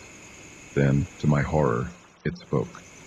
Its voice was like dry leaves rustling, barely above a whisper. We've been waiting for you, it said. For so long. We? I managed to choke out. As if in answer, more figures appeared in the doorway behind the first. 3, 4, 5 of them, all with the same elongated limbs and eyeless faces. They began to advance into the room, moving with an unnatural grace. I swung the poker wildly, but it passed right through the nearest creature as if it were made of smoke. In that moment, I realized that whatever these things were, they weren't physical beings. They were something else, something not of this world. I ran. Up the stairs, into the bedroom, slamming the door behind me. I pushed the heavy oak dresser in front of it, knowing even as I did so that it was futile. These things didn't need doors. Sure enough, they began to seep into the room, passing through the walls as if they were no more substantial than mist. They surrounded me, their eyeless gazes boring into me. What do you want? I cried, pressing myself against the wall. To show you, the first one said. To open your eyes. It reached out a long, spindly hand towards my face. I tried to pull away, but I was frozen in place, unable to move. As its cold fingers touched my forehead, the world around me began to shift and warp. The walls of the cabin melted away, replaced by swirling cosmic vistas. I saw impossible geometries, heard sounds that no human ear was meant to hear. In that moment, I understood. These beings weren't evil, weren't here to harm me. They were messengers, guardians of some greater truth that lay just beyond the veil of our reality. They showed me wonders and horrors beyond imagination, the birth and death of universes, the grand cosmic dance of creation and destruction. I saw my own life, my own death, played out across the tapestry of time. When I came back to myself, I was lying on the floor of the bedroom, Sunlight was streaming through the windows, and birds were chirping outside. The creatures were gone, leaving no trace of their presence. I staggered to my feet, my mind reeling from what I'd experienced. Had it all been a dream? A hallucination brought on by stress and isolation? But as I caught sight of my reflection in the mirror, I knew it had been real. My hair had turned stark white, and in my eyes I could see the echoes of the cosmic vastness I'd witnessed. I left the cabin that day, driving back to the city in a daze. I tried to tell others what had happened, but the words always fell short. How could I describe the indescribable? In the years since, I've never been able to shake the memory of that night. Sometimes when I'm alone in the dark, I hear those footsteps again, circling, and part of me, God help me, longs to see those eyeless faces once more, to peer again beyond the veil of our limited reality. Because once you've glimpsed the true nature of the universe, how can you ever be content with the mundane again? I know that they're still out there, waiting, and someday I think I might just go back to that cabin in the woods to see what other truths they have to show me. The first time I heard the footsteps in the attic, I dismissed them as the house settling. But when I found the half-eaten sandwich on the dusty floor, I knew with chilling certainty that I wasn't alone. Someone, or something, was living above my head, and I was about to uncover a secret that would turn my quiet house-sitting gig into a waking nightmare. It was supposed to be an easy job. My parents, friends, the Millers, were going on a month-long European vacation, and they needed someone to watch their sprawling Victorian home. As a broke college student home for the summer, I jumped at the chance. A whole month in a beautiful house with nothing to do but water the plants and collect the mail. It seemed too good to be true. The first week was uneventful. I spent my days lounging by the pool, binge-watching shows on their massive TV, and relishing the solitude. The house was old but well-maintained, full of antique furniture and curious knickknacks. I found myself wandering from room to room, imagining the stories behind each object. It was during one of these explorations that I first noticed the attic door. It was tucked away at the end of a second-floor hallway, almost hidden behind a large armoire. I tried the handle, but it was locked. I made a mental note to ask the Millers about it when they returned, assuming it was just storage space. That night I woke to a strange sound. A soft thud, followed by what sounded like footsteps directly above my bedroom. I lay there, heart pounding, straining my ears. The footsteps moved across the ceiling, then stopped. Silence fell, broken only by the ticking of the antique clock in the hallway. I told myself it was just the old house creaking, or maybe a raccoon had found its way into the attic. But a nagging feeling in the pit of my stomach told me it was something else. The next day I searched the house for the key to the attic door. I told myself I was just being thorough, checking all areas of the house as a responsible house-sitter should. But deep down, I knew I was looking for answers to the mysterious sounds. I found the key in Mr. Miller's desk drawer, a large old-fashioned thing that looked like it belonged in a Gothic novel. With shaking hands, I returned to the attic door. The key slid in smoothly, and with a turn, the lock clicked open. The door creaked as I pushed it open, revealing a narrow staircase leading up into darkness. I flicked the light switch, but nothing happened. Of course, I thought. Why would it be that easy? Using my phone as a flashlight, I began to climb the stairs. Each step groaned under my weight, and I winced at the noise, irrationally afraid of alerting something. The attic was a large open space, filled with the usual clutter of forgotten belongings and dust-covered furniture. Moonlight filtered through a small round window, casting long shadows across the floor. I swept my phone's light around, heart racing as I searched for any sign of an intruder. That's when I saw it. A makeshift bed tucked into a corner made from old blankets and what looked like seat cushions from a long-discarded couch. Beside it was a pile of food wrappers and empty water bottles, and there, on a rickety side table, was a half-eaten sandwich. I stumbled backward, nearly falling down the stairs in my haste to get out. I slammed the attic door shut, fumbling with the key to lock it again. My mind was reeling. Someone was living in the attic. How long had they been there? Did the Millers know? I ran to my room, grabbed my phone, and dialed the Millers' emergency contact number with trembling fingers. It went straight to voicemail. Of course, they were probably on a plane or in some remote part of Europe with no reception. I paced the room, debating what to do. Call the police? But what if I was overreacting? What if it was just a homeless person who had found a safe place to sleep? I didn't want to cause trouble if it wasn't necessary. I decided to wait until morning. I'd go up to the attic again in daylight, maybe leave a note explaining that I knew someone was there and asking them to leave. It wasn't the bravest plan, but it felt safer than confronting them directly. Sleep was impossible that night. Every creak, every gust of wind against the windows had me sitting bolt upright in bed. I kept imagining someone creeping down the attic stairs, making their way to my room. When dawn finally broke, I was exhausted but determined. I wrote a note explaining that I was house-sitting, that I knew someone was in the attic, and asking them to please leave. I promised not to call the police if they went quietly. Armed with the note and a kitchen knife, just in case, I made my way back to the attic. The morning light made it less intimidating, but my heart was still racing as I climbed the stairs. The attic looked different in daylight. Dust motes danced in the sunbeams streaming through the small window. The makeshift bed was still there, but something felt off. It took me a moment to realize what it was. Everything was neat. Too neat. The bed was made, the trash was gone, and there was no sign of the half-eaten sandwich.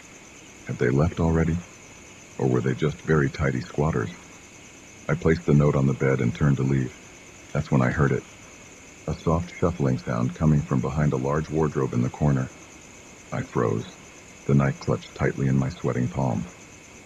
"Hello?" I called out, my voice embarrassingly shaky. "I know you're there. Please, I don't want any trouble. Just come out and we can talk about this." Silence. Then slowly, the wardrobe door began to open. I raised the knife, prepared to defend myself. But what emerged from the wardrobe wasn't a person at all. It was... I don't even know how to describe it. A creature about the size of a large dog, but with too many legs. Its skin was a pale, sickly color, and where its face should have been, there was just a mass of writhing tentacles. I screamed. I couldn't help it. The creature made a high-pitched keening noise in response and scuttled towards me with alarming speed. I turned and ran, taking the attic stairs 2 at a time, not caring about the thunderous noise I was making. I burst out of the attic and slammed the door shut, fumbling with the key. I could hear the creature on the other side, its many legs scrabbling against the wood. The lock finally turned and I backed away, still clutching the knife. My mind was spinning. What was that thing? How long had it been up there, and most importantly, how was I going to get rid of it? I spent the rest of the day in a panic, alternating between pacing the house and sitting in terrified silence, straining to hear any sound from the attic. I tried calling the Millers again, and again got no answer. I thought about calling the police, but what would I tell them? That there was a tentacle monster in the attic? They'd think I was insane or on drugs. As night fell, the noises from the attic grew louder, thumps and scratches, and that awful keening sound. I huddled in the living room, every light in the house blazing, the TV on loud to drown out the sounds from above. Around midnight, the noises stopped abruptly. The sudden silence was almost worse than the sounds had been. I sat there, hardly daring to breathe, waiting for what would happen next. Then I heard it, the unmistakable sound of the attic door opening. I gripped the knife tighter, my eyes fixed on the hallway leading to the stairs. Slow, dragging footsteps made their way down the steps. A shadow appeared on the wall, grotesquely elongated and misshapen. And then it was there, in the doorway of the living room. In the bright light, it looked even more horrifying than it had in the attic. Its pale skin glistened wetly, and its tentacles writhed ceaselessly. But the most terrifying thing was its eyes. Dozens of them, spread across its body, all fixed on me with an unsettling intelligence. We stared at each other for what felt like an eternity. Then to my utter shock, it spoke. Not with words, but directly into my mind. "Thank you," it said, its mental voice surprisingly gentle. "For not calling others, for giving me a chance to explain." I couldn't respond. I was too terrified, too confused. "I mean you no harm," it continued. "I am lost, far from home. I found safety here in this quiet place. But now I must go. Others will come looking soon." Before I could process what was happening, the creature turned and moved with surprising grace towards the front door. It opened the door with one of its many limbs and paused on the threshold. "Forget," it said, turning its many eyes towards me one last time. "For your own peace. Forget what you've seen. And then it was gone, melting into the darkness outside. I'd like to say I did forget, that I went on with my life as if nothing had happened. But how do you forget something like that? How do you go back to normal after you've seen proof that the world is so much stranger, so much more terrifying and wondrous than you ever imagined? I never told the Millers what happened. Never told anyone until now. But sometimes on quiet nights I find myself looking up at the stars and wondering, are they out there, those strange, tentacled beings? And will they ever return to the quiet attic where, for a brief time, one of them found refuge? I don't know the answers, but I do know one thing. I'll never look at an attic the same way again. The first time I noticed the car, I thought nothing of it.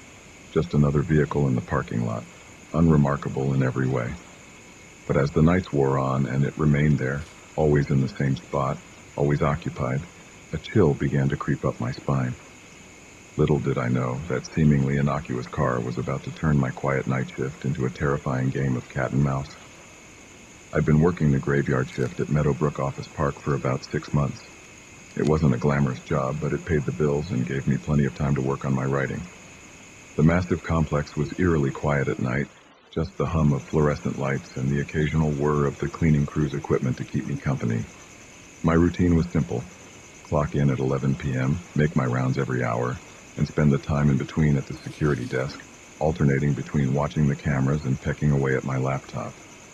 It was mind-numbingly boring most nights, but I preferred it that way. Excitement in this line of work usually meant trouble. The car first appeared on a Tuesday.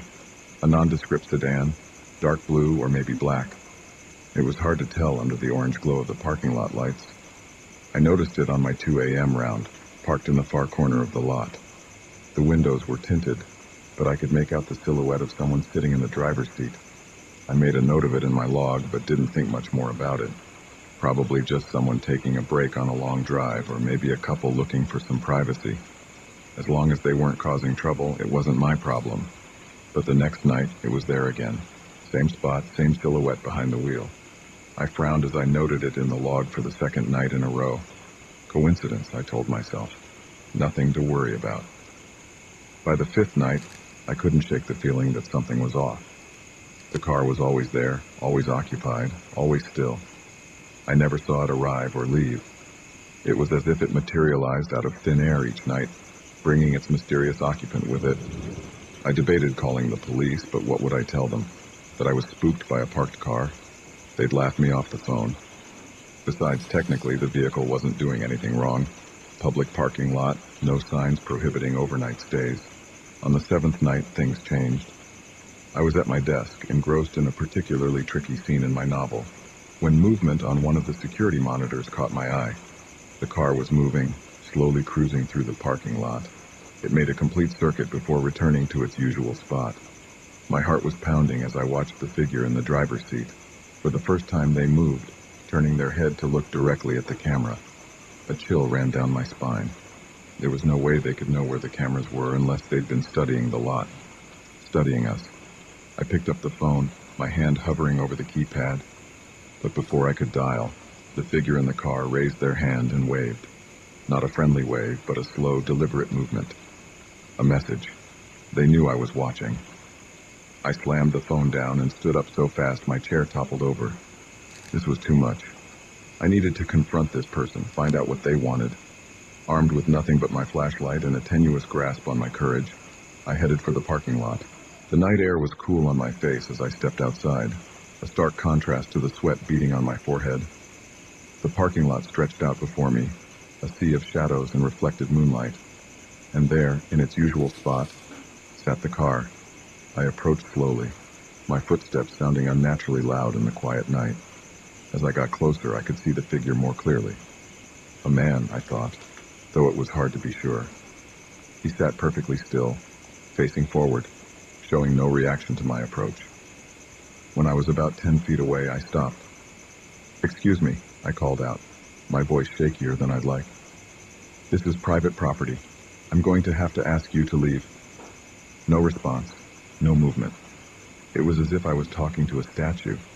I took another step forward, my flashlight beam landing on the driver's side window, Sir? Can you hear me? You need to. The engine roared to life so suddenly I nearly jumped out of my skin. The car's headlights flicked on, momentarily blinding me. By the time my vision cleared, the vehicle was already moving, peeling out of the parking spot with a screech of tires. I watched, dumbfounded, as it sped towards the exit. Just before it turned onto the main road, the car slowed. The driver's window rolled down, and for a brief moment I caught a glimpse of the man inside. He turned to look at me, and even from a distance I could see the wide, unsettling grin on his face. Then he was gone, the taillights disappearing into the night. I stood there for a long time, my heart racing, trying to process what had just happened. When I finally went back inside, I filled out an incident report with shaking hands. I knew how it would sound. Paranoid security guards spooked by a parked car, but I had to document it. Something about that grin, that deliberate wave at the camera, told me this wasn't over. I was right. The next night, the car wasn't there. I felt a mix of relief and unease as I made my rounds. Had he finally moved on? Or was this just the calm before the storm? I got my answer at 3 a.m. I was checking the cameras when I saw it. The now familiar sedan pulling into the lot.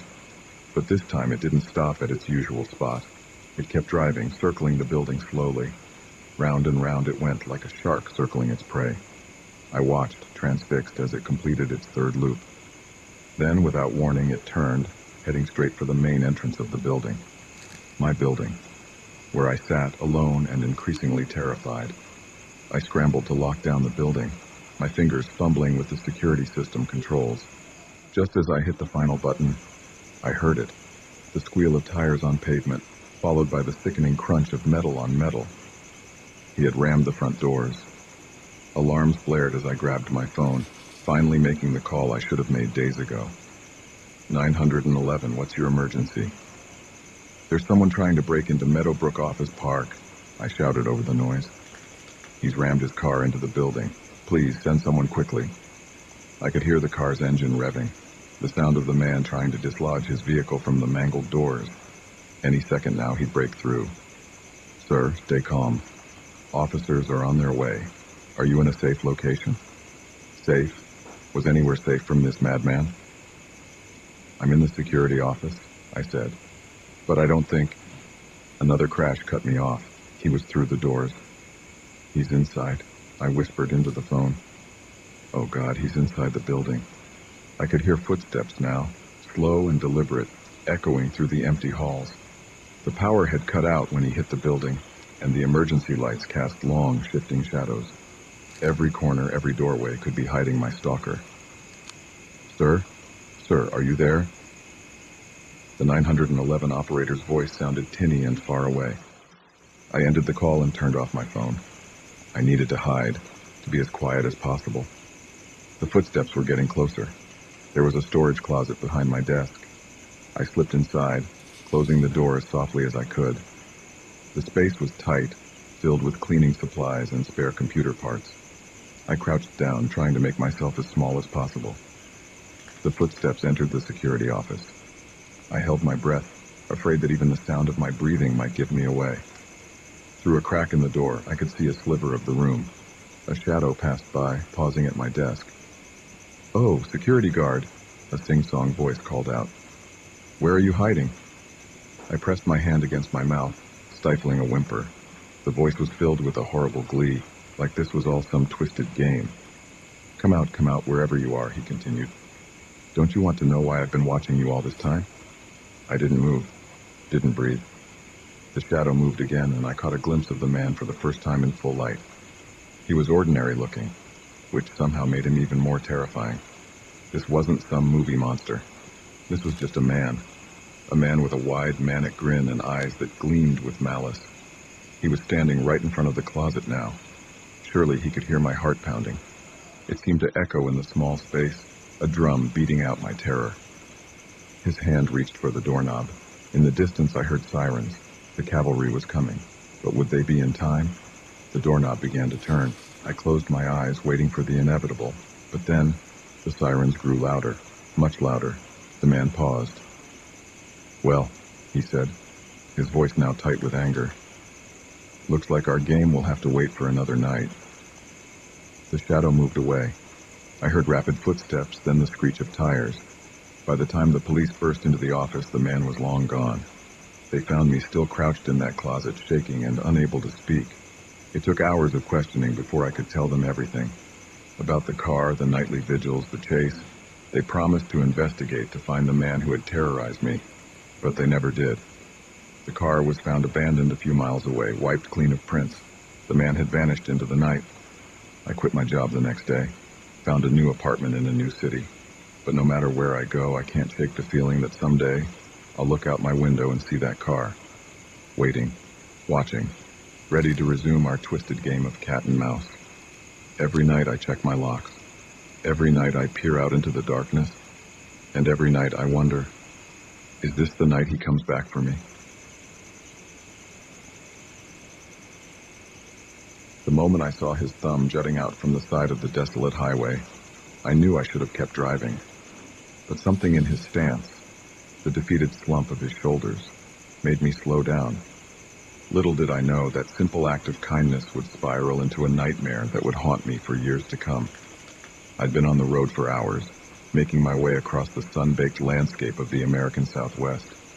The unchanging scenery of scrub brush and distant mesas had lulled me into a sort of trance, my mind wandering as the miles ticked by on my odometer. The hitchhiker appeared like a mirage, shimmering in the heat haze on the horizon. As I got closer, he came into focus. A man in his mid-30s, I guessed, with sun-weathered skin and clothes that had seen better days. He looked harmless enough, just another traveler down on his luck. I slowed to a stop, rolling down my passenger side window. The blast of hot air that rushed in made me wince. "Where are you headed?" I called out. He jogged over, a grateful smile spreading across his face. "Anywhere but here, friend. Just trying to get to the next town." I hesitated for a moment, years of warnings about the dangers of picking up strangers flashing through my mind. But the oppressive heat made the decision for me. I couldn't leave him out here to bake in the sun. "Hop in," I said, reaching over to unlock the door. He tossed a beat-up backpack into the back seat and slid into the passenger seat with a sigh of relief. "Thanks, man. You're a lifesaver." "I'm Mike," he said, extending a hand. I shook it, noting the roughness of his palm. "Tom, nice to meet you." As we pulled back onto the empty highway, I stole another glance at my new companion. Up close, I could see the weariness etched into the lines around his eyes, the way his gaze darted nervously around the car. "So what brings you out to the middle of nowhere?" I asked, trying to break the awkward silence. Mike chuckled, but there was no humor in it. "Long story, friend. Let's just say I'm trying to make a fresh start." I nodded, not wanting to pry. We all had our secrets, after all. For the next hour, we made small talk. Mike was surprisingly well-spoken for someone who looked like he'd been living rough. He asked about my job, my family, where I was headed. I found myself opening up more than I usually would to a stranger, something about his easy manner putting me at ease. As the sun began to dip towards the horizon, painting the sky in brilliant oranges and pinks, I noticed Mike growing more agitated. His responses became shorter, his gaze fixed on the rearview mirror more often than the road ahead. "Everything okay?" I asked, concern creeping into my voice. He started as if he'd forgotten I was there. Yeah, just keeping an eye out, you know." I didn't know, but I nodded anyway. The unease that had been slowly building in my gut suddenly spiked. Something was off about this whole situation, but I couldn't put my finger on what. "Look," Mike said abruptly, "I need you to take the next exit." I frowned. "The next exit? But that's not towards the town. It's just a service road that—" "Just do it," he snapped, his previously friendly demeanor evaporating in an instant. My hands tightened on the steering wheel. "I think maybe it's time you got out, Mike. I can drop you off at the next rest stop, but—" I didn't finish the sentence. In a flash, Mike had pulled a knife from somewhere, the blade glinting wickedly in the fading sunlight. "Take the exit," he growled, pressing the tip of the knife against my ribs. My mouth went dry, heart hammering in my chest. I nodded, not trusting myself to speak. I took the exit, the car bumping along the poorly maintained service road. My mind raced, trying to figure a way out of this situation. I could try to grab the knife, but at these speeds that could end in a crash that would kill us both. "Keep driving," Mike instructed. his voice tight with tension. "And don't try anything stupid." We drove in tense silence for what felt like hours, but was probably only minutes. The service road wound through increasingly rugged terrain, the scrubland giving way to rocky outcroppings. Finally, Mike spoke again. "Pull over here." I did as I was told, bringing the car to a stop in a small clearing surrounded by large boulders. The engine ticked as it cooled in the rapidly chilling desert air. "Get out," Mike ordered, gesturing with the knife. On shaky legs, I exited the car. Mike followed, keeping the knife trained on me. "Walk," he said, nodding towards a narrow path leading between two towering rocks. As we walked, the reality of my situation began to sink in. We were miles from anywhere, no one knew where I was, and I was at the mercy of a man with a knife, and God knows what intentions. "Listen, Mike," I said, trying to keep my voice steady. "Whatever's going on, we can figure this out. You don't have to." "Shut up," he hissed, jabbing the knife towards me. "Just keep walking." We emerged into another clearing, this one dominated by the rusted-out shell of an old trailer. Mike marched me towards it, kicking open the creaky door. "Inside," he ordered. The interior of the trailer was a mess of old furniture and debris. The musty smell of long abandonment filled my nostrils. "Sit," Mike said, pointing to a rickety chair. As I sat, he began to pace, running his free hand through his hair. He looked like a man on the edge, his eyes wild and unfocused. "I'm sorry," he muttered, more to himself than to me. "I didn't want it to be like this, but they left me no choice." "Who, Mike?" I asked cautiously. "Who left you no choice?" He whirled on me, the knife flashing in the dim light filtering through the grimy windows. "You don't understand. They're after me. They've been chasing me for days. I thought I'd lost them, but then I saw that black SUV on the highway and I knew they'd found me again." My mind reeled. Had I seen a black SUV? I couldn't remember. The highway had been so empty for so long. "Mike," I said, trying to keep my voice calm and reasonable, "I didn't see any SUV. I think maybe you're confused, maybe dehydrated from being out in the heat. Why don't we go back to my car, get some water and—" "No, 80, he shouted, making me flinch. "We can't go back. They'll be waiting. They're always waiting." He resumed his pacing, muttering to himself. I watched him, my fear slowly being replaced by pity. This man wasn't a hardened criminal. He was scared, possibly delusional. "Who are they, Mike?" I asked softly. He stopped, fixing me with a haunted stare. "The ones who want what I found. The ones who'll do anything to keep it secret." "What did you find?" Mike hesitated, then reached into his pocket. He pulled out a small object, clenched tightly in his fist. Slowly, he opened his hand. In his palm sat a small metallic cube, no bigger than a die. Its surface was covered in intricate, swirling patterns that seemed to shift and move as I looked at them. "I found it out in the desert," Mike whispered. "At first, I thought it was just some weird rock. But then it showed me things. Terrible, wonderful things. The truth about everything." I stared at the cube, mesmerized. The patterns did seem to be moving, forming and reforming into impossible shapes. "Mike," I said, tearing my gaze away from the object, "I think that thing might be dangerous. Maybe we should—" A sudden noise outside cut me off, the crunch of tires on gravel. Mike's eyes went wide with terror. "They're here," he breathed. Before I could react, he shoved the cube into my hand. "Take it," he hissed. "Run. Don't let them get it."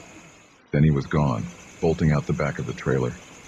I sat there stunned, the cube feeling impossibly heavy in my palm. Outside, I could hear car doors slamming, voices shouting. In that moment, I had to make a choice. Run, as Mike had told me to, or stay and try to explain this insane situation to whoever was out there. But as I looked down at the cube, watching the patterns swirl and dance, I realized there was no choice at all. Something deep inside me, some primal instinct, screamed that this object could not fall into the wrong hands. I stood pocketing the cube. There had to be another way out of this trailer, another path through the rocks. As the voices outside grew closer, I began to search, my heart pounding in my ears. Whatever Mike had gotten himself into, I was now a part of it. And somehow I knew my life would never be the same. As I found a small rear window and squeezed through, dropping quietly to the ground outside, one thought echoed in my mind. I should have kept driving when I saw that thumb on the side of the road, but it was too late for regrets now. The chase was on, and I was running from shadows I couldn't even begin to understand. The first whisper caught me off guard, barely audible over the hum of the ancient computer. I dismissed it as my imagination, a trick of the late hour and the empty building. But when the footsteps started echoing through the halls, growing louder with each passing moment, I realized with chilling certainty that I was no longer alone in the university's deserted computer lab. It was supposed to be a typical all-nighter, the kind every college student pulls at least once a semester. My thesis was due in less than 48 hours, and I was woefully behind. The quiet solitude of the computer science building at 2 a.m. seemed like the perfect place to hunker down and crank out the remaining pages. I'd been there countless times before, always alone, always undisturbed. The night janitor, Bob, usually did his rounds around midnight, but other than a friendly nod, he never bothered me. Tonight, though, the building felt different. The shadows seemed deeper, the silence more oppressive. I tried to focus on my work, the gentle clacking of the keyboard the only sound breaking the stillness. But as the night wore on, I couldn't shake the feeling that someone, or something, was watching me. It started with little things, a flicker of movement in my peripheral vision, gone when I turned to look. The sensation of breath on the back of my neck, even though I was alone in the room.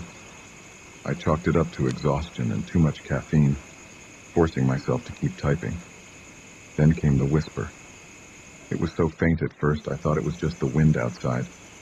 But there it was again, a little louder this time. Words I couldn't quite make out, spoken in a voice that sent shivers down my spine. I spun around in my chair, heart pounding. "Hello?" I called out, my voice sounding unnaturally loud in the quiet lab. "Is someone there?" No response, just the soft hum of computers and the distant buzz of fluorescent lights. I turned back to my screen, trying to calm my racing heart. "Get it together," I told myself. "You're letting your imagination run wild." But then I heard it, footsteps, slow and deliberate, coming from the hallway outside. They weren't the familiar shuffle of Bob's worn-out sneakers. These were different, a sharp, rhythmic click-clack that echoed off the linoleum floors. I froze, my fingers hovering over the keyboard. The footsteps grew closer, pausing just outside the lab door. I held my breath, waiting. The door handle turned slowly, the ancient hinges creaking as it opened. I spun around, expecting to see a security guard or maybe a fellow student, but there was no one there. The doorway gaped open, revealing only the darkened hallway beyond. "Hello?" I called again, my voice shaking slightly. "This isn't funny. Who's there?" The whispers started again, this time from multiple directions.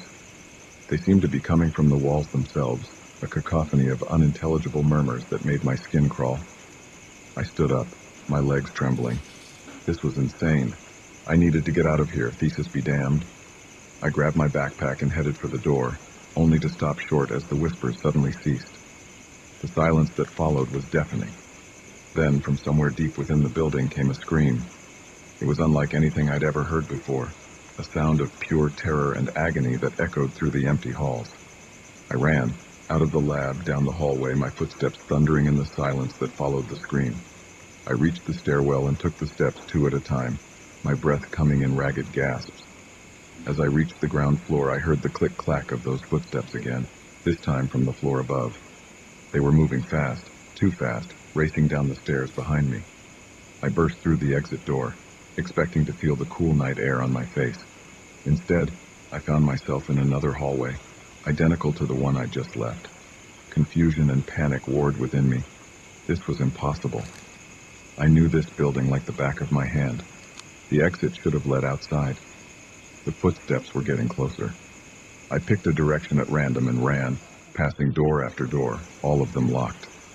The hallway seemed to stretch on forever, the fluorescent lights above flickering ominously. Finally, I saw a door marked "Exit" at the end of the hall. Relief flooded through me as I sprinted towards it. I grabbed the handle, turned it, and nothing. It was locked. No, no, no, I muttered, yanking on the handle desperately. This couldn't be happening.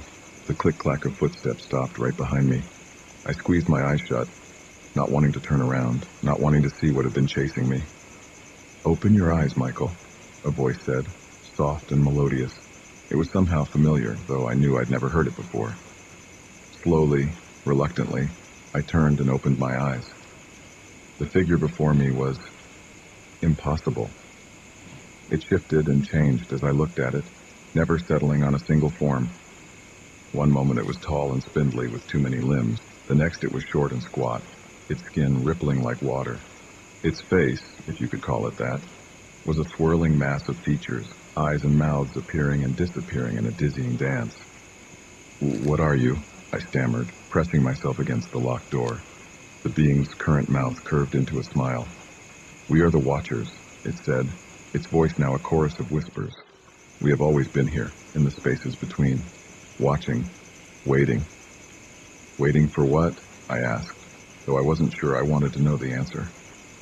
"For someone to see us," it replied. "For someone to believe." As it spoke, the hallway around us began to shift and warp. The walls melted away, revealing a vast, star-filled void. I felt myself starting to float, untethered from reality.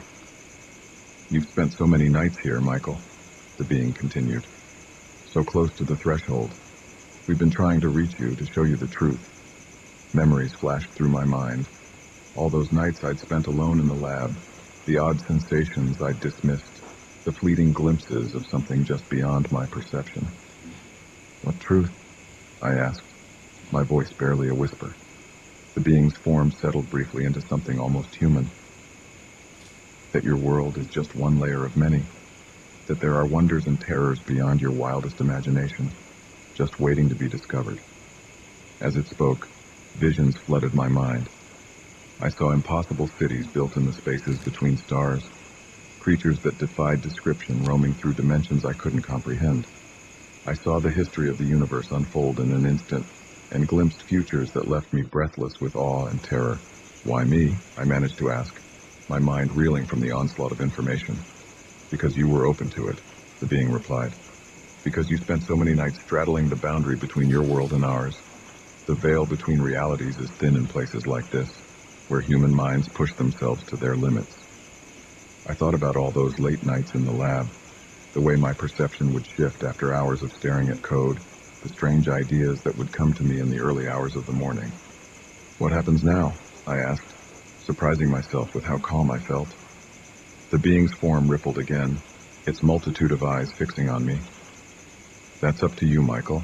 You can forget this, return to your world and your limited perception. Or, I prompted, or you can come with us, learn the secrets of the universe, become more than you ever dreamed possible." I hesitated. Part of me was screaming to run, to forget all of this and return to the safety of my normal life. But a larger part, the part that had always pushed me to learn more, to question everything, was thrilled at the prospect. "Will I be able to come back?" I asked. The being's laugh was like the tinkling of distant bells. "Oh, Michael, once you've seen beyond the veil, there's no going back. Not really. You'll always know what's out there, always feel the pull of the infinite." I took a deep breath, looking around at the star-filled void that had replaced the familiar hallways of the computer science building. In that moment, I knew my life would never be the same. "Okay," I said, surprised by the steadiness of my voice. "I'm ready." The being's form shifted one last time, extending what might have been a hand towards me. As I reached out to take it, I felt the last tethers of my old reality slip away.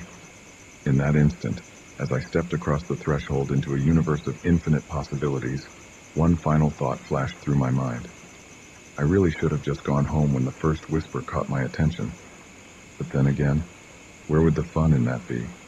And with that, Michael Thompson, graduate student and soon-to-be master of computer science, disappeared from the world he knew, embarking on an adventure beyond imagination.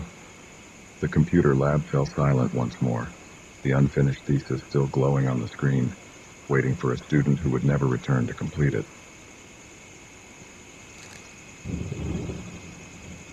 The moment the lights flickered out, plunging the house into darkness, I knew this wasn't going to be an ordinary babysitting gig. The sudden silence that followed, broken only by the pounding of rain against the windows, made my skin crawl, but it was the soft thud from upstairs, where the children were supposed to be sleeping. that sent a chill down my spine. Little did I know this was just the beginning of a night that would push me to the brink of terror. I'd been babysitting for the Thompsons for about 6 months. They were good people, always paid on time, and their kids, 8-year-old Lily and 6-year-old Max, were sweet and well-behaved. It was an easy gig, usually just involving dinner, some TV, and then tucking the kids into bed before I spent the rest of the night doing homework or watching Netflix. This particular Friday night had started like any other. Mr. and Mrs. Thompson left for their date night around 7 p.m., leaving me with instructions to have the kids in bed by 9. We had pizza for dinner, played a few board games, and then I herded them upstairs for their baths and bedtime stories. By 9:30, both kids were tucked in, and I thought fast asleep. I settled onto the living room couch with my laptop, ready to catch up on some essays I had due. That's when the storm hit. It came out of nowhere, the sky opening up with a fury that made the windows rattle. Lightning flashed, followed almost immediately by a deafening crack of thunder. The lights flickered once, twice, and then went out completely. I sat there in the sudden darkness, my heart pounding. Power outages weren't uncommon during storms, but something about this felt different. The air seemed charged, heavy with a tension I couldn't explain. That's when I heard it. A soft thud from upstairs, followed by what sounded like footsteps. My first thought was that the thunder had woken one of the kids. I grabbed my phone, using its flashlight to navigate through the dark house. "Lily? Max?" I called out as I climbed the stairs. "It's okay, guys, it's just a storm." No response. The upstairs hallway was pitch black, my phone's light barely cutting through the gloom. I approached Lily's room first, pushing open the door slowly. "Lily?" I whispered, shining the light towards her bed. My blood ran cold. The bed was empty, the covers thrown back as if she'd left in a hurry. Trying to quell the rising panic in my chest, I turned to Max's room. "Please be there," I thought desperately. "Please just be hiding from the storm." But Max's bed was empty too, both children gone. "Lily, Max," I called out, my voice echoing through the empty hallway. "This isn't funny. Come out now." Silence. Just the relentless pounding of the rain and the occasional rumble of thunder. I searched every room upstairs, growing more frantic with each empty space I found. They weren't in the bathroom, not in their parents' room, not in any of the closets. It was as if they had vanished into thin air. As I stood in the hallway, trying to decide what to do next, I heard another sound, a giggle, high-pitched and childlike, coming from downstairs. Relief flooded through me. They must have snuck down while I was searching the rooms. I hurried back down the stairs, calling out, "Guys, you really scared me. Come on out now." The giggle came again, this time from the kitchen. I rounded the corner, my phone's light bouncing off the stainless steel appliances. "Lily? Max?"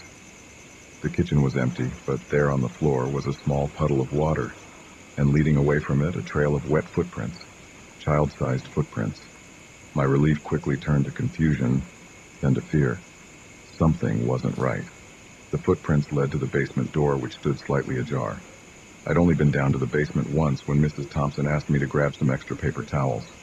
It was unfinished, all concrete floors and exposed pipes, with boxes of holiday decorations and old toys piled in corners. Not a place the kids were allowed to play. My hand shook as I reached for the doorknob. Every instinct was screaming at me to run, to get out of the house and call the police. But I couldn't leave the children. Whatever was happening, I had to find them. The basement stairs creaked under my feet as I descended, my phone's light casting long, shifting shadows. The air grew colder with each step, and I could smell the damp, musty odor of the underground space. "Lily? Max?" I called out again, my voice sounding small and frightened even to my own ears. "Please come out. You're not in trouble, I promise." A rustling sound came from behind a stack of boxes. I moved towards it slowly, my heart pounding so hard I thought it might burst from my chest. "Guys," I whispered, peering around the boxes. What I saw made me stumble back, a scream caught in my throat. It looked like Lily and Max, but wrong. Their skin was pale, almost translucent, their eyes too large and dark in their small faces. They stood unnaturally still, water dripping from their soaked pajamas. "What's going on?" I managed to stammer.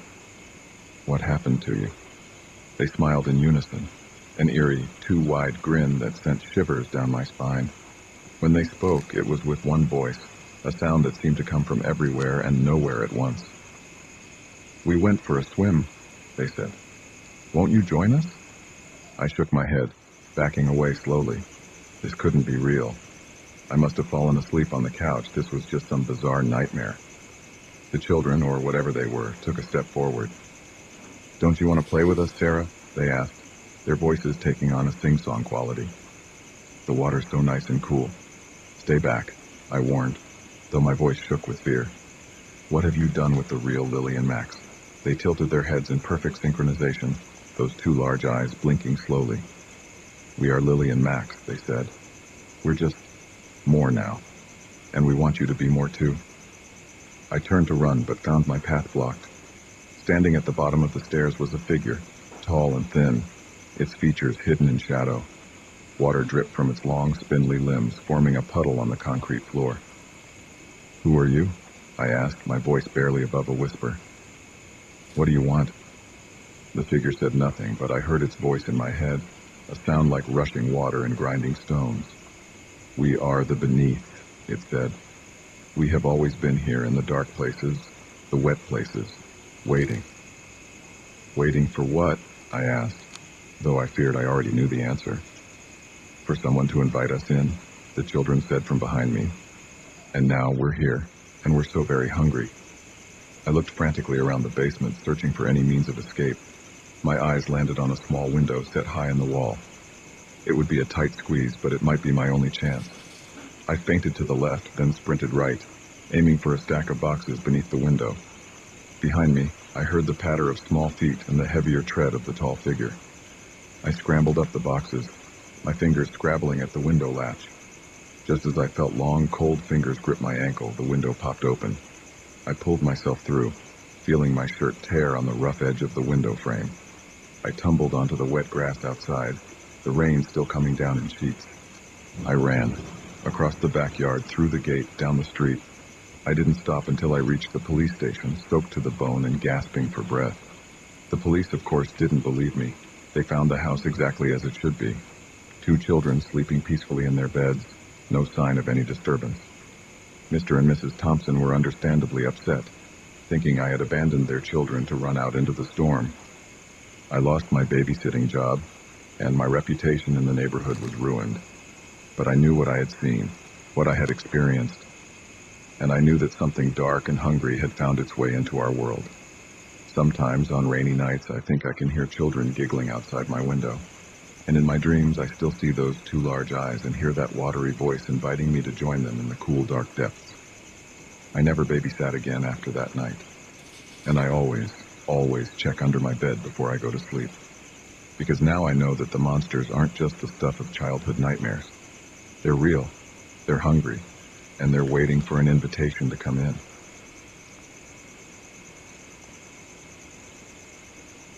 The first time I noticed my neighbor's odd behavior, I brushed it off as simple eccentricity. But as the days passed and more residents of our apartment building began acting strangely, a chilling realization crept over me. Something sinister was lurking beneath the surface of our seemingly ordinary lives, and I was the only one who seemed to notice. I'd moved into the Oakwood Apartments just 3 months ago, drawn by the affordable rent and convenient location. It was an older building, a bit worn around the edges, but it had character. The residents were a mix of young professionals, small families, and retirees, a typical cross-section of urban life. At first, everything seemed normal.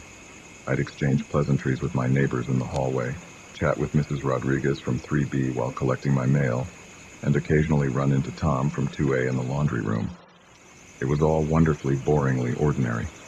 Then about a month ago, things started to change. It began with Mrs. Rodriguez.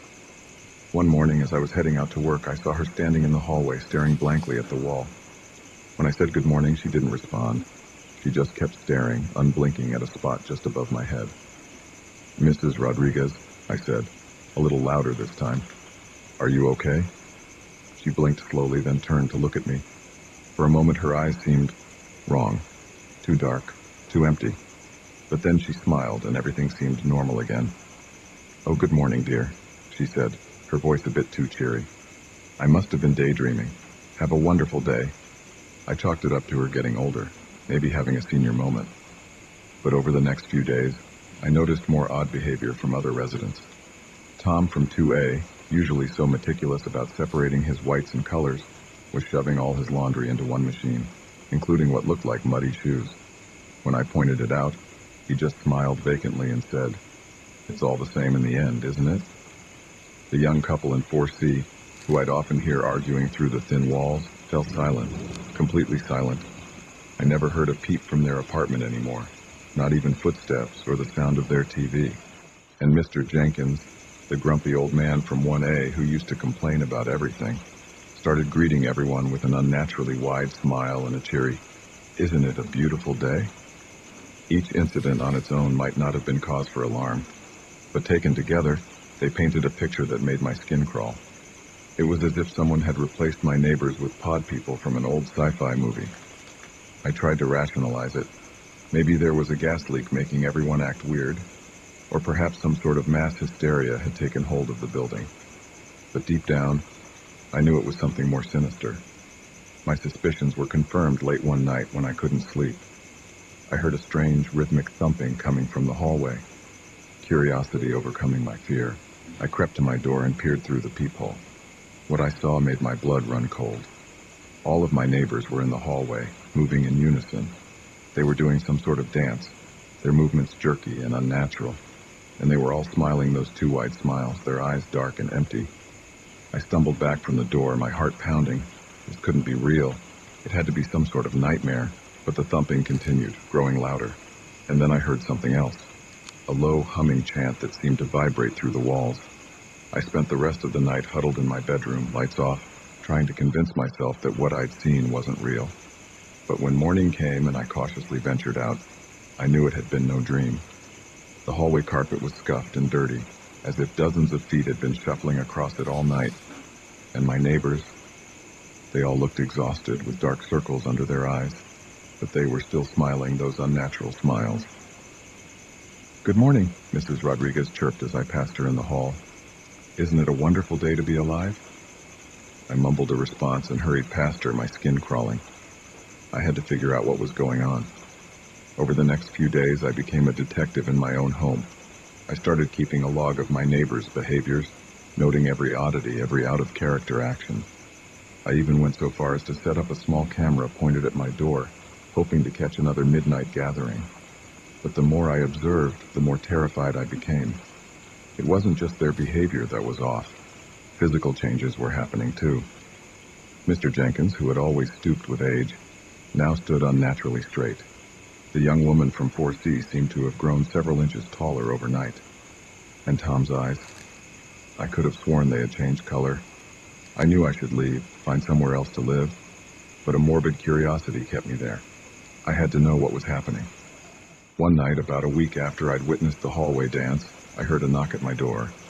It was past midnight and I hadn't been sleeping well, too keyed up from constant vigilance. I approached the door cautiously, my heart pounding.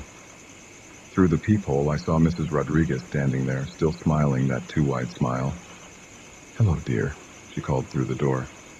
"We've noticed you haven't been joining us for our nightly gatherings. Won't you come out and play?" I backed away from the door, my mouth dry with fear. "I'm not feeling well," I called back. "Maybe another time." "Oh, but we insist," came another voice. Tom's voice, but not quite right. Too deep, too resonant. "It's time for you to join us, to become one of us." The door handle began to rattle. They were trying to get in. I ran to my bedroom, slamming and locking the door behind me. The main door of my apartment crashed open, and I could hear them filing in. Their footsteps were oddly in sync, a rhythmic thumping that matched the pounding of my heart. Come out," they called in unison. "It's time to shed your old self, time to evolve." I looked around frantically for an escape route. The window was my only option. I was on the 3rd floor, but there was a fire escape. If I could just reach it. I could hear them outside my bedroom door now. The wood began to splinter as they pounded on it. With shaking hands, I pushed open the window and climbed out onto the fire escape. The cool night air hit me, and for a moment I felt a surge of hope. I could get away. I could be free. But as I looked down, my hope turned to ashes. The courtyard below was filled with people, not just from our building, but from the surrounding neighborhood too. All of them looking up at me with those dark, empty eyes, all of them smiling those terrible smiles. "Join us," they called up to me. "Become one with us." Behind me, I heard my bedroom door finally give way. I turned to see my former neighbors crowding onto the fire escape, their bodies twisting and changing in ways that defied explanation. In that moment, I knew I had a choice to make. I could give in, become one of them, lose myself to whatever madness had taken hold of this place, or I could jump and take my chances with the crowd below. I chose to jump. As I fell through the air, time seemed to slow. I saw my neighbors' faces, watched as they morphed and changed, becoming something inhuman. I saw the crowd below, their arms outstretched to catch me, to absorb me into their mass. And then, darkness. I woke up in a hospital bed, my body battered but alive. The doctors told me I was lucky that a tree had broken my fall. They said I'd been babbling about monsters and body snatchers when I was brought in. No one believed my story, of course. They chalked it up to a mental breakdown, said the stress of city life had gotten to me. The Oakwood Apartments, they assured me, was just a normal building filled with normal people. But I know the truth. I saw what I saw. And sometimes, late at night, I can still hear that rhythmic thumping, still see those dark, empty eyes and two wide smiles. I never returned to the Oakwood Apartments. I moved far away to a small town where I thought I'd be safe. But every so often I'll see someone on the street whose smile is just a little too wide, whose eyes are just a little too dark. And I wonder, how far has it spread? And how long before there's nowhere left to run? The moment I saw those desperate eyes peering out from the back window of the van, I knew my quick pit stop was about to turn into a nightmare. What I didn't realize was that by the end of the night, I'd be running for my life, questioning everything I thought I knew about the quiet highways of Middle America. It had been a long day of driving. I was on my way to my sister's wedding in Colorado, opting for a road trip instead of a flight to save some cash. The monotony of the highway had lulled me into a kind of trance, the yellow lines blurring together as I pushed on through the night. When I saw the sign for a rest stop coming up, I decided to pull in. My gas tank was running low, and my bladder wasn't far behind. Plus, I figured some caffeine wouldn't hurt to keep me alert for the last leg of the journey. The rest stop was like any other I'd seen across the country. A small building housing restrooms and vending machines, a couple of picnic tables, and a dimly lit parking lot. At this late hour, it was nearly deserted. Just a couple of semis in the far corner, their drivers presumably catching some sleep, and a dark van parked near the building. I pulled up to the gas pump, stretching as I got out of my car. The night air was cool on my face, a welcome change from the stuffy interior of my vehicle. As I started to fill up my tank, movement caught my eye.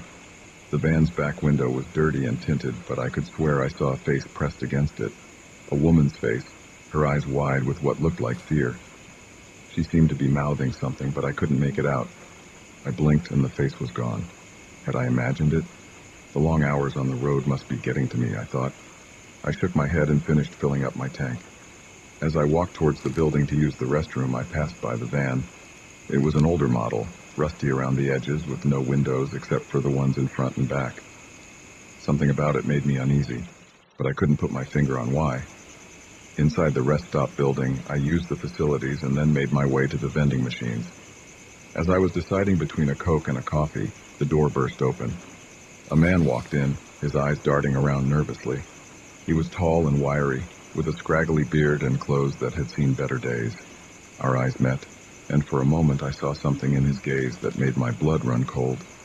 It was a look of desperation, of barely contained violence. Then he blinked, and it was gone, replaced by a forced smile. "Evening," he said, his voice gruff. "Nice night for a drive, huh?" I nodded, not trusting myself to speak. He walked past me to the restroom, and I let out a breath I didn't realize I'd been holding. Something was very wrong here. I quickly grabbed my coffee and headed back to my car. As I passed the van again, I heard it, a soft thumping sound coming from inside. I paused, straining my ears. There it was again, followed by what sounded like a muffled cry. My heart started racing. The face in the window, the strange man, the sounds from the van, it all added up to something sinister. I knew I should just get in my car and drive away, pretend I hadn't seen or heard anything, but I couldn't. If someone was in trouble, I couldn't just leave them. I approached the van cautiously, my phone in my hand, 911 already dialed and ready to call. As I got closer, the thumping got louder. I reached out, my hand shaking, and knocked on the side of the van. "Hello?" I called out softly. "Is someone in there? Do you need help?" The thumping stopped abruptly. For a moment there was silence. Then, so quietly I almost missed it, a woman's voice. "Please, help us." My blood ran cold. Us. There was more than one person in there. Before I could respond, I heard the rest stop door slam open. The man was back, and he did not look happy. "Hey!" he shouted, starting to run towards me. "What the hell do you think you're doing?" "I didn't think, I just acted." I ran to my car, fumbling with the keys as I heard the man's footsteps getting closer. I managed to get the door open and threw myself inside, locking it just as the man reached me. He slammed his hands on my window, his face contorted with rage. "Mind your own business," he snarled. "You don't know what you're messing with." I started the engine, my hands shaking so badly I could barely grip the steering wheel. The man stepped back as I put the car in reverse, but his eyes never left mine. As I peeled out of the parking lot, I could see him in my rearview mirror, running back to the van. My mind was racing as I sped down the highway. What had I just stumbled upon? A kidnapping? Human trafficking? Whatever it was, I knew I had to do something. I couldn't just drive away and leave those people in that van. I dialed 911, my voice shaking as I tried to explain what I'd seen to the dispatcher. They told me to keep driving, that they were sending patrol cars to the rest stop. But as I hung up, I saw headlights in my rearview mirror. Headlights that were getting closer at an alarming speed. It was the van. My heart felt like it was going to beat out of my chest. I pressed down harder on the gas pedal, pushing my old car to speeds it was never designed for. But the van was faster, slowly but surely gaining on me. I weaved through the sparse traffic, ignoring the angry honks from the other drivers. The van stayed right on my tail, so close I couldn't even see its headlights in my mirrors anymore. Suddenly, I saw a sign for an upcoming exit. Without thinking, I swerved across 2 lanes of traffic and took the exit ramp at a speed that had my tires squealing. In my rearview mirror, I saw the van overshoot the exit. I'd bought myself some time, but I knew it wouldn't be long before they figured out where I'd gone. The exit led to a small town, its streets deserted at this late hour. I turned randomly, taking rights and lefts without any real plan, just trying to put as much distance between me and the van as possible. After a few minutes of this, I found myself on a dark residential street. I pulled over, killing the lights and engine. My hands were shaking as I tried to figure out what to do next. Should I keep driving? Try to find a police station? Go back to the highway and hope to run into the patrol cars the dispatcher had sent? As I sat there, paralyzed with indecision, I saw headlights approaching. My breath caught in my throat as I recognized the outline of the van. It was driving slowly down the street, as if searching for something. Searching for me. I slouched down in my seat, praying they wouldn't notice my car. The van crawled past, so close I could have reached out and touched it. I held my breath, not daring to move a muscle until the red taillights had disappeared around a corner. Once I was sure they were gone, I started my car again, this time with a plan. I needed to get back to the highway, to find those patrol cars. It was the only way to help the people trapped in that van. As I navigated back through the town, my mind kept replaying the events of the night. The face in the window, the sounds from the van, the man's rage when he caught me snooping. What kind of monster was he? And how many others like him were out there, prowling the highways, preying on the vulnerable? I made it back to the highway, my eyes constantly checking my mirrors for any sign of the van. As I merged onto the road, I saw the most beautiful sight, flashing blue and red lights up ahead. The patrol cars had found me. I pulled over, waving frantically at the officers as they approached. The story spilled out of me in a rush, all the details I could remember about the van, the man, the sounds I'd heard. The officers took my statement, their faces grim. They told me I'd done the right thing by calling it in, that they'd put out an APB on the van. But as I sat there, watching more patrol cars speed past, lights flashing, I couldn't shake the feeling that it was too late. That van could be anywhere by now. As dawn broke, casting a pale light over the highway, I couldn't help but think about the people in the van. Were they still alive? Would they be found? and how many other vans were out there, hiding dark secrets behind their tinted windows.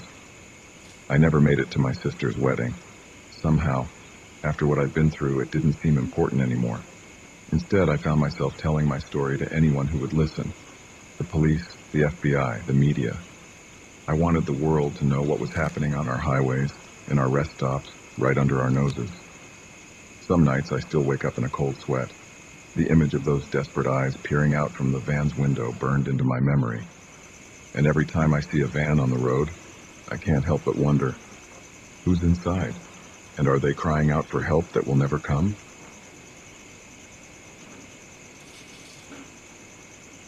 The first note appeared on a Tuesday, slipped under the front door like a whisper of danger. "Get out while you can," it read in jagged, urgent letters. I laughed it off as a prank, but as the week wore on and the messages grew increasingly sinister, I realized that my simple house-sitting job had turned into a waking nightmare. It was supposed to be an easy gig. My college roommate Sarah asked if I could watch her place for a month while she was on a work assignment overseas. Her house was a charming little Victorian in a quiet neighborhood, complete with a white picket fence and a garden that would make any green thumb jealous. I jumped at the chance. A whole month away from my cramped studio apartment sounded like heaven. The first few days were uneventful. I watered the plants, collected the mail, and spent my evenings curled up on Sarah's comfortable couch, binge-watching shows on her massive TV. It was peaceful, almost too quiet after the constant noise of my apartment building. Then came that first note. I found it when I came back from grocery shopping, a small piece of paper lying innocently on the welcome mat. The message was short but chilling. I turned it over in my hands, looking for any clue about its origin, but there was nothing. Just those 5 words, scrawled in what looked like black marker. I shook my head, crumpling the paper and tossing it in the trash. Probably just some kids in the neighborhood playing a prank. I pushed it out of my mind and went about my day. The second note came 2 days later, this time slipped under the door sometime during the night. I found it when I came downstairs for my morning coffee. This one was longer. "The walls have eyes. They know you're here. Leave now." A chill ran down my spine as I read it. The handwriting was the same as the first note, but there was something more urgent about this message. I found myself glancing at the walls, half expecting to see eyes staring back at me. Don't be ridiculous, I told myself. It's just another stupid prank. But I couldn't shake the feeling of unease that settled over me. I started double-checking the locks before bed, drawing the curtains tight against the night. The third note appeared the very next day, stuck to the bathroom mirror when I got out of the shower. My heart nearly stopped when I saw it, dripping water onto the tile floor as I stood frozen in shock. How had someone gotten into the house? This message was the most disturbing yet. "They're coming for you. I can't hold them back much longer. Run." I called the police, my hands shaking as I dialed the number. They came and took a report, but there were no signs of forced entry, no fingerprints on the notes. They suggested it might be kids in the neighborhood and promised to increase patrols in the area. I called Sarah next, wondering if she had any enemies, anyone who might want to scare her or me out of the house. But she was as baffled as I was, insisting that she had good relationships with all her neighbors. That night, I barely slept. Every creak of the old house, every gust of wind outside, had me sitting bolt upright in bed, my heart pounding. I kept the bedroom door locked, a chair propped under the handle for good measure. The fourth note was waiting for me in the morning, slipped under my bedroom door despite my precautions, 2 words written larger than the others, filling the entire page. Too late. I ran. I didn't even pack a bag, just grabbed my phone and my keys and bolted out the front door in my pajamas. I drove aimlessly for hours, my mind racing. Who was leaving these notes? What did they mean? And why me? It was dark by the time I worked up the courage to go back to the house. I sat in my car for a long time, staring at the darkened windows, half expecting to see a shadowy figure watching me. Finally, taking a deep breath, I went inside. The house was quiet, exactly as I'd left it in my panicked flight. I did a thorough search, checking every room, every closet, even under the beds. Nothing seemed out of place. No new notes. I collapsed onto the couch, exhausted and confused. Maybe I was overreacting.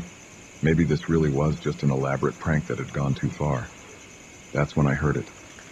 a soft scratching sound coming from inside the walls. I froze, straining my ears. There it was again, like something was moving within the very structure of the house. It seemed to be coming from everywhere and nowhere at once. "Hello," I called out, my voice shaky. "Is someone there?" The scratching stopped abruptly. The silence that followed was somehow worse than the noise had been. Then, a whisper, so faint I almost missed it. "Help us." I scrambled off the couch, my heart pounding. "Who's there?" I demanded, trying to sound braver than I felt. "Show yourself." More whispers joined the first, a chorus of barely audible voices pleading for help. They seemed to be coming from the walls themselves, growing louder with each passing second. I ran to the front door, yanking it open, ready to flee again. But I stopped short at the threshold. The street outside was wrong. The houses across the way were twisted, their shapes elongated and warped as if seen through funhouse mirrors. The sky above was a swirling mass of unnatural colors, and I could see things moving in it, things that defied description. I slammed the door shut, my breath coming in ragged gasps. This couldn't be real, I had to be dreaming. The whispers were all around me now, accompanied by that awful scratching sound. The walls seemed to pulse, the wallpaper rippling like waves on water. A new note appeared, materializing out of thin air to flutter to the ground at my feet. With trembling hands, I picked it up. "We tried to warn you," it read. "Now you're one of us." As I read those words, I felt a strange sensation, as if the very substance of my being was changing. I looked down at my hands and watched in horror as they began to fade, becoming translucent. I tried to scream, but no sound came out. I was becoming part of the house, my consciousness merging with the others trapped within its walls. In my last moments of individuality, I understood the truth. This house was a trap, a living entity that lured in victims and absorbed them. Sarah, my friends, my family, they had never existed. They were fabrications, false memories implanted by the house to draw me in. How many others had fallen for this trick? How many souls were trapped here, their essences used to feed this monstrous dwelling? As my physical form dissolved completely, my awareness spread throughout the structure. I could feel the others now, countless minds all linked together in a vast, horrifying network. And I knew that soon, another unsuspecting victim would come. A new house sitter, perhaps, or a curious buyer attracted by the quaint Victorian on the quiet street. I wanted to warn them, to tell them to run while they still could. But all I could do was whisper, my voice joining the chorus of the damned, trapped forever in this house of horrors. As my consciousness faded into the collective, one last thought echoed through what remained of my mind. I should have heeded the warnings. I should have gotten out while I still could. But now, like all the others, I was part of the house, and the house was always hungry for more. The moment I realized the car behind me wasn't just coincidentally going my way, but deliberately following my every move, I felt a chill that had nothing to do with the late-night air conditioning. What started as a routine drive home was about to become a terrifying game of cat and mouse through the darkened streets of a town I thought I knew. It had been a long day at work, one of those shifts that seemed to stretch on forever. By the time I clocked out, it was well past midnight. The parking lot was nearly empty, just a few cars belonging to the other night owls of the office. I remember yawning as I got into my car, thinking about nothing more than the leftover pizza waiting for me in the fridge and the soft embrace of my bed. The streets were quiet, the kind of stillness that only exists in the small hours of the morning. I was about halfway home when I first noticed the car. It was a dark sedan, nondescript in every way. I couldn't make out the driver, just a silhouette behind tinted windows. At first, I didn't think much of it. After all, there were only so many routes through town at this hour. But as I made turn after turn, the car stayed with me. Always 3 or 4 lengths back, never getting closer, but never falling behind either. A tendril of unease began to curl in my stomach. I decided to test my suspicion. Instead of taking my usual left towards home, I made a right. The car followed. I took another random turn. Again, it was right behind me. My heart started to race. This couldn't be a coincidence. Someone was following me. But why? My mind raced through possibilities. A robbery, some kind of sick game, or something even worse. I tried to stay calm, to think rationally, Maybe if I just drove to a well-lit public place, they'd give up and leave. I turned towards the 24-hour supermarket on Main Street. As I pulled into the parking lot, I glanced in my rearview mirror. The car had stopped at the entrance, idling. I could see the driver now, a man in a dark hoodie, his face obscured by the shadows. I parked near the front of the store, under the bright lights. My hands were shaking as I cut the engine. I sat there for a moment, trying to steady my breathing. When I looked up, my blood ran cold. The car was gone. For a split second, I felt relief. Maybe I had imagined the whole thing. Maybe it was just paranoia born from too many late nights and too much true crime TV. Then I saw him, the man from the car, walking purposefully across the parking lot, towards me. Panic surged through me. I fumbled with my keys, trying to start the car again, but in my haste, I dropped them. By the time I retrieved them from under the seat, the man was at my window. He rapped on the glass with something metallic. In the harsh fluorescent light of the parking lot, I saw it was a gun. "Open the door," he mouthed, gesturing with the weapon. My mind went blank with terror. This couldn't be happening, not to me, not here in this quiet town where nothing ever happened. With trembling hands, I locked the doors instead. The man's face contorted with anger. He raised the gun, aiming it at the window. I didn't think, I just acted. I jammed the key into the ignition and turned. The engine roared to life. I slammed the car into reverse, not even checking if anyone was behind me. The man leapt back as I peeled out of the parking space. I heard a sharp crack, a gunshot. My rear window exploded in a shower of glass. I screamed, ducking instinctively even as I floored the accelerator. The car fishtailed as I made a wild turn onto the street, tires squealing in protest. In my rearview mirror, I saw the man running back to his car. I had a head start, but his car was newer, faster. I knew he'd catch up soon if I didn't do something. I took a hard right, then another, trying to lose him in the maze of residential streets. My mind was racing faster than my car.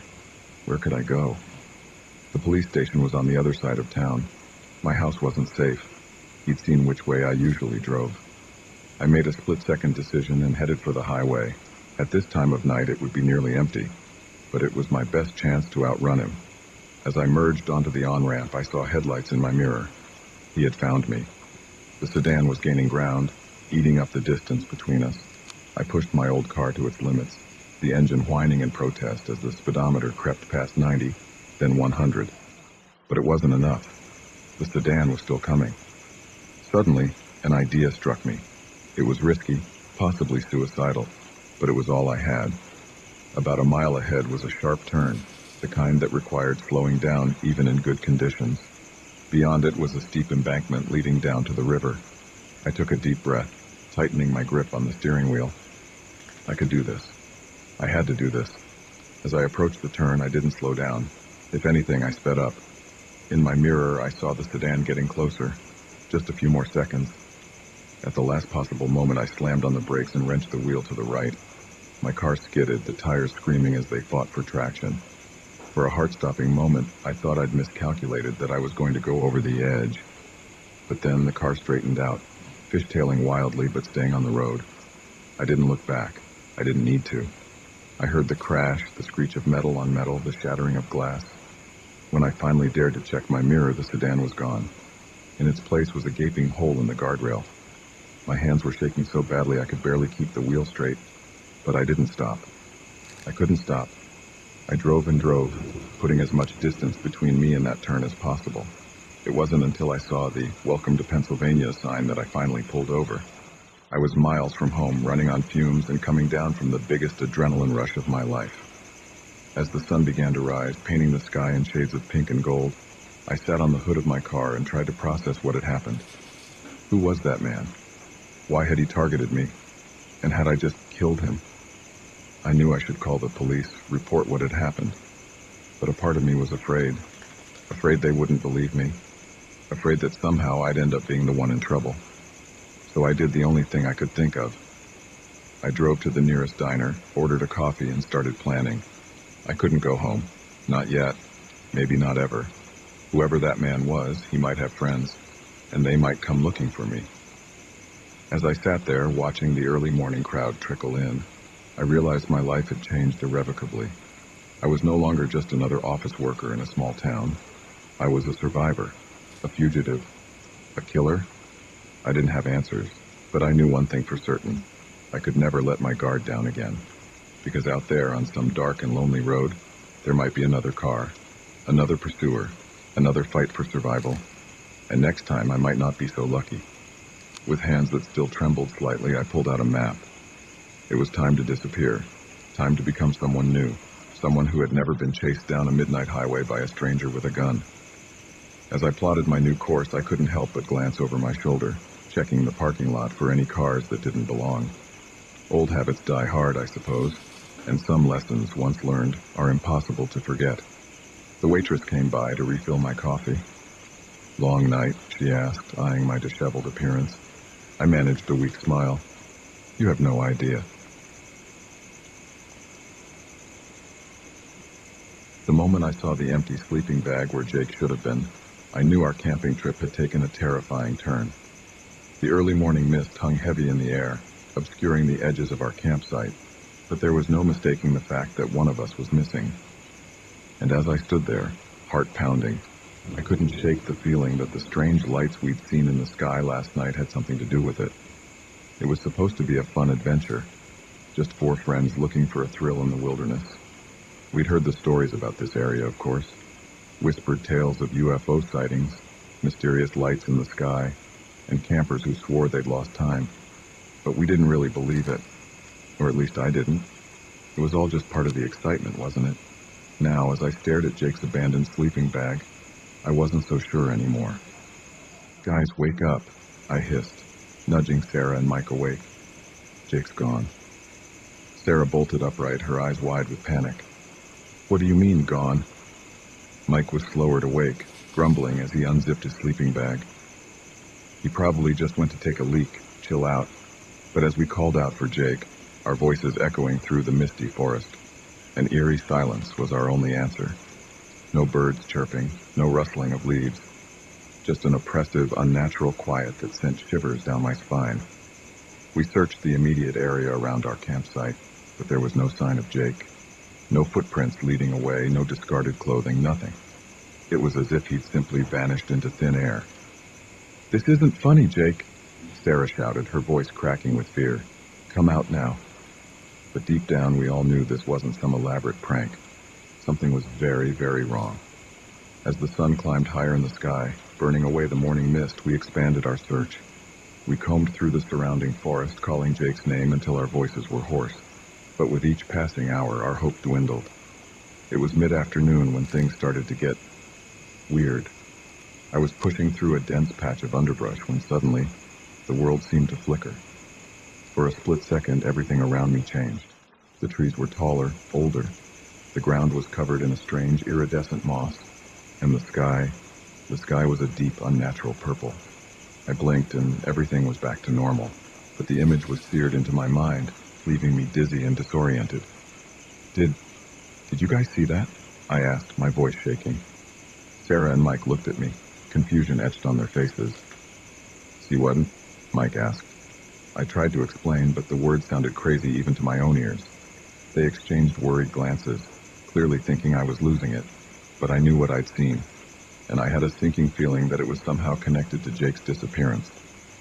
As the day wore on, similar incidents began to plague all of us. Sarah swore she saw strange symbols carved into tree trunks, only for them to vanish when she looked again. Mike kept hearing whispers in a language he couldn't understand, always just on the edge of his hearing. And me? I kept experiencing those flashes, those moments where reality seemed to shift. Each time the alternate world I glimpsed became clearer, more vivid, and each time I felt a pull, as if something was trying to draw me in. Night fell, and we were no closer to finding Jake. Exhausted and terrified, we made our way back to the campsite. None of us wanted to admit it, but we were lost. The forest around us seemed different, unfamiliar. Had we wandered farther than we thought, or was something else at play? We huddled around the campfire, jumping at every snapping twig and rustling leaf. The sky above was clear, the stars impossibly bright. But as we watched, the stars began to move. Slowly at first, then faster, swirling in impossible patterns. "This can't be happening," Sarah whispered, clutching my arm so tight it hurt. "What's going on?" Before I could answer, a blinding light flooded our campsite. It was so bright, so all-encompassing that for a moment I thought I'd gone blind. I could hear Sarah and Mike screaming, but their voices sounded distant, muffled. And then, as suddenly as it had appeared, the light was gone. But we weren't in our campsite anymore. We were somewhere else. The air was thick and heavy, filled with a strange, sweet scent that made my head spin. The ground beneath our feet pulsed with an otherworldly energy, and all around us tall, spindly figures moved in the shadows, their movements fluid and unnatural. "Welcome," a voice echoed in my mind, bypassing my ears entirely. "We've been waiting for you." One of the figures stepped forward, and I felt my heart stop. It was Jake. But not Jake. His eyes were too large, his skin pale and translucent. When he smiled, his teeth were sharp and numerous. "Don't be afraid," Not Jake said, his voice an unsettling mix of familiar and alien. "You're home now." I wanted to run, to scream, to wake up from this nightmare. But I couldn't move. My body felt heavy, unresponsive. And as I stood there, paralyzed, I realized with growing horror that this was real. We hadn't just stumbled upon a UFO hotspot. We'd walked right into a trap. The creatures, for I couldn't think of them as anything else, moved closer, their long fingers reaching out to touch us. Each touch sent jolts of electricity through my body, and with each jolt, I felt myself changing. My perception shifted. My thoughts became clouded. I could see the same thing happening to Sarah and Mike. Their features were subtly altering, becoming more like Jake's, more like the creatures around us. And the worst part, a small growing part of me was beginning to think that this was right, that we belonged here. Time lost all meaning. It could have been hours or days or years that we stood there, being remade by these alien touches. Memories of our old lives began to fade, replaced by new ones. Memories of a world with purple skies and pulsing ground, of ships that sailed between the stars. But just as I was about to lose myself completely, a small part of my mind rebelled. This wasn't right. This wasn't our world. We didn't belong here. With every ounce of willpower I had left, I fought against the alien influence. I clung to memories of home, of my family, of who I really was. And slowly, painfully, I began to break free. "No," I shouted, my voice sounding strange and distorted. "This isn't real. Sarah, Mike, Jake, we have to get out of here." My words seemed to break whatever spell had been cast over us.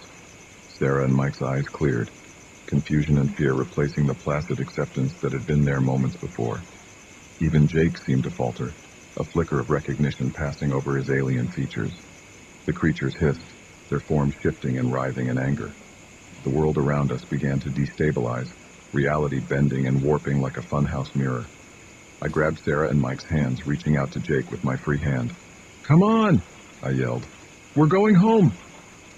For a moment, Jake hesitated. Then, with a look of desperate hope, he grabbed my hand. The moment our fingers touched, there was a flash of blinding light, a sensation of falling, and then we were back in our campsite, the normal Earth campsite. The sun was just beginning to rise, birds were chirping, and a gentle breeze rustled through the trees. It was as if nothing had happened. But we knew better. The memories of our ordeal were already beginning to fade, like a dream upon waking. But the fear, the sense of wrongness that lingered. And as we looked at each other, seeing the haunted look in each other's eyes, we knew that none of us would ever be the same. We packed up camp in silence, eager to put as much distance between us and this place as possible. As we hiked back to our car, I couldn't shake the feeling that we were being watched, that somewhere just beyond the veil of our reality, those creatures were waiting for another chance to bring us home. We never spoke about what happened that night. How could we? Who would believe us? But sometimes when I look up at the night sky, I swear I can see the stars moving in those impossible patterns. And I wonder, with a mixture of fear and a strange, unsettling longing, if they'll ever come back for us. Because the truth is, a small part of me, a part I try to ignore, is hoping they will, is hoping.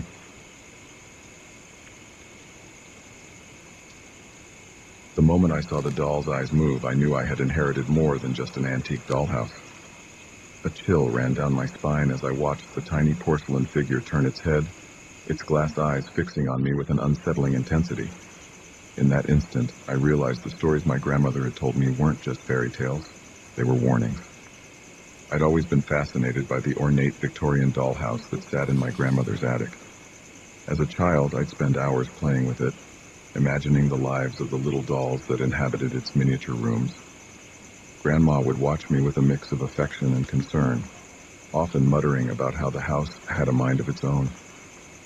When she passed away last month, I was surprised to find that she'd left the dollhouse to me in her will. Along with it came a cryptic note. "Be careful, Emily. Some toys aren't meant to be played with."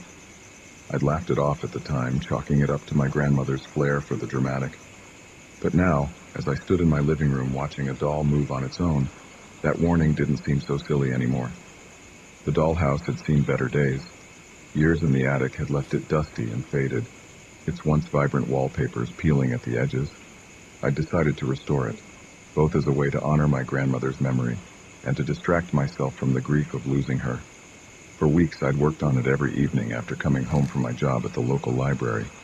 I'd carefully replaced torn wallpaper, fixed tiny pieces of broken furniture, and even made new curtains for the windows. It was painstaking work, but I found it oddly soothing. Until tonight. I'd been putting the finishing touches on the parlor when I noticed one of the dolls. A lady in a blue dress was out of place. I could have sworn I'd left her in the bedroom upstairs. Shrugging it off, I reached in to move her back. That's when she turned and looked at me. I stumbled backward, knocking over my chair in my haste to get away from the dollhouse. My heart was pounding so hard I could feel it in my throat. This couldn't be happening. Dolls didn't move. They didn't look at you with eyes that seemed far too alive. And yet, as I watched from across the room, the lady in the blue dress stood up. She actually walked, across the tiny parlor to the window. There she raised one miniature hand and beckoned to me. Against my better judgment, I found myself moving closer. As I approached, I could hear a faint sound coming from the dollhouse. It sounded like whispering. I leaned in, straining to hear. The whispers grew louder, becoming a cacophony of tiny voices, all speaking at once. I couldn't make out individual words, but the tone was urgent, pleading. Suddenly, I felt a sharp pain in my finger. I jerked my hand back to find a small cut, a bead of blood welling up. In my fascination, I'd accidentally caught my finger on a sharp edge of the dollhouse. As I watched, a drop of blood fell, landing on the miniature carpet of the parlor. The moment it touched the fabric, the whispers stopped. An eerie silence fell over the room. Then slowly, impossibly, the dollhouse began to grow. Or was I shrinking?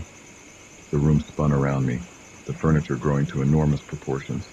I felt a sensation of falling, and suddenly I was standing in the parlor of the dollhouse, looking up at my own shocked face peering in through the window. Panic seized me. I ran to the window, pounding on the glass, screaming for help.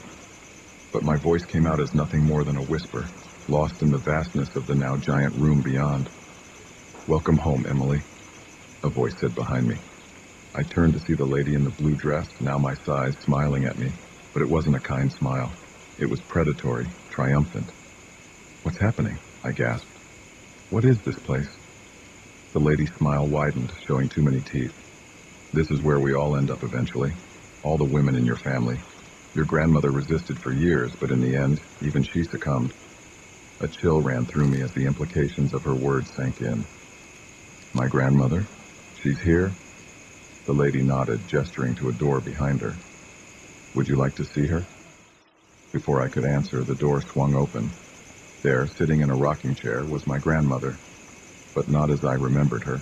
This version of her was young, perhaps in her 20s, dressed in clothes from another era. "Grandma?" I whispered. She looked up, her eyes widening in recognition and then horror. "Oh, Emily, no, not you too." I ran to her, wrapping my arms around her in a desperate hug. She felt real, solid. This was no dream or hallucination. "What's going on, Grandma? How do we get out of here?" She pulled back, her eyes sad. "We don't, dear. This house, it's been in our family for generations. It takes us one by one. I had hoped by giving it to you, by warning you, you might break the cycle." "But why?" I asked, my mind reeling. "Why us? Why our family?" The lady in the blue dress laughed, a sound like breaking glass. "Because your ancestor made a deal, silly girl. A deal for wealth, for power. And this house, This is where she pays the price, where you all pay the price. I looked around the room, really seeing it for the first time. There were other dolls. No, other women watching us. Some looked resigned, others angry, but all had the same haunted look in their eyes. There has to be a way out, I said, desperation creeping into my voice. We can't just be trapped here forever. My grandmother shook her head. Many have tried, Emily. All have failed. But as she spoke, I noticed something. On the mantelpiece above the fireplace, there was a tiny dollhouse, an exact replica of the one I'd inherited. And inside that dollhouse, I could see tiny figures moving. An idea began to form in my mind. If I could shrink to enter this dollhouse, could I shrink again? Could I go deeper, find the source of this curse? I broke away from my grandmother, running to the mantelpiece. Behind me, I could hear the lady in the blue dress shouting, could feel the other women trying to grab me, but I was faster. I reached the tiny dollhouse and without hesitation pricked my finger on its sharp roof. A drop of blood fell, landing on its miniature lawn. The world spun again. I felt that sickening sensation of falling, of shrinking. When it stopped, I found myself standing in front of an even smaller dollhouse. I was getting closer. I could feel it.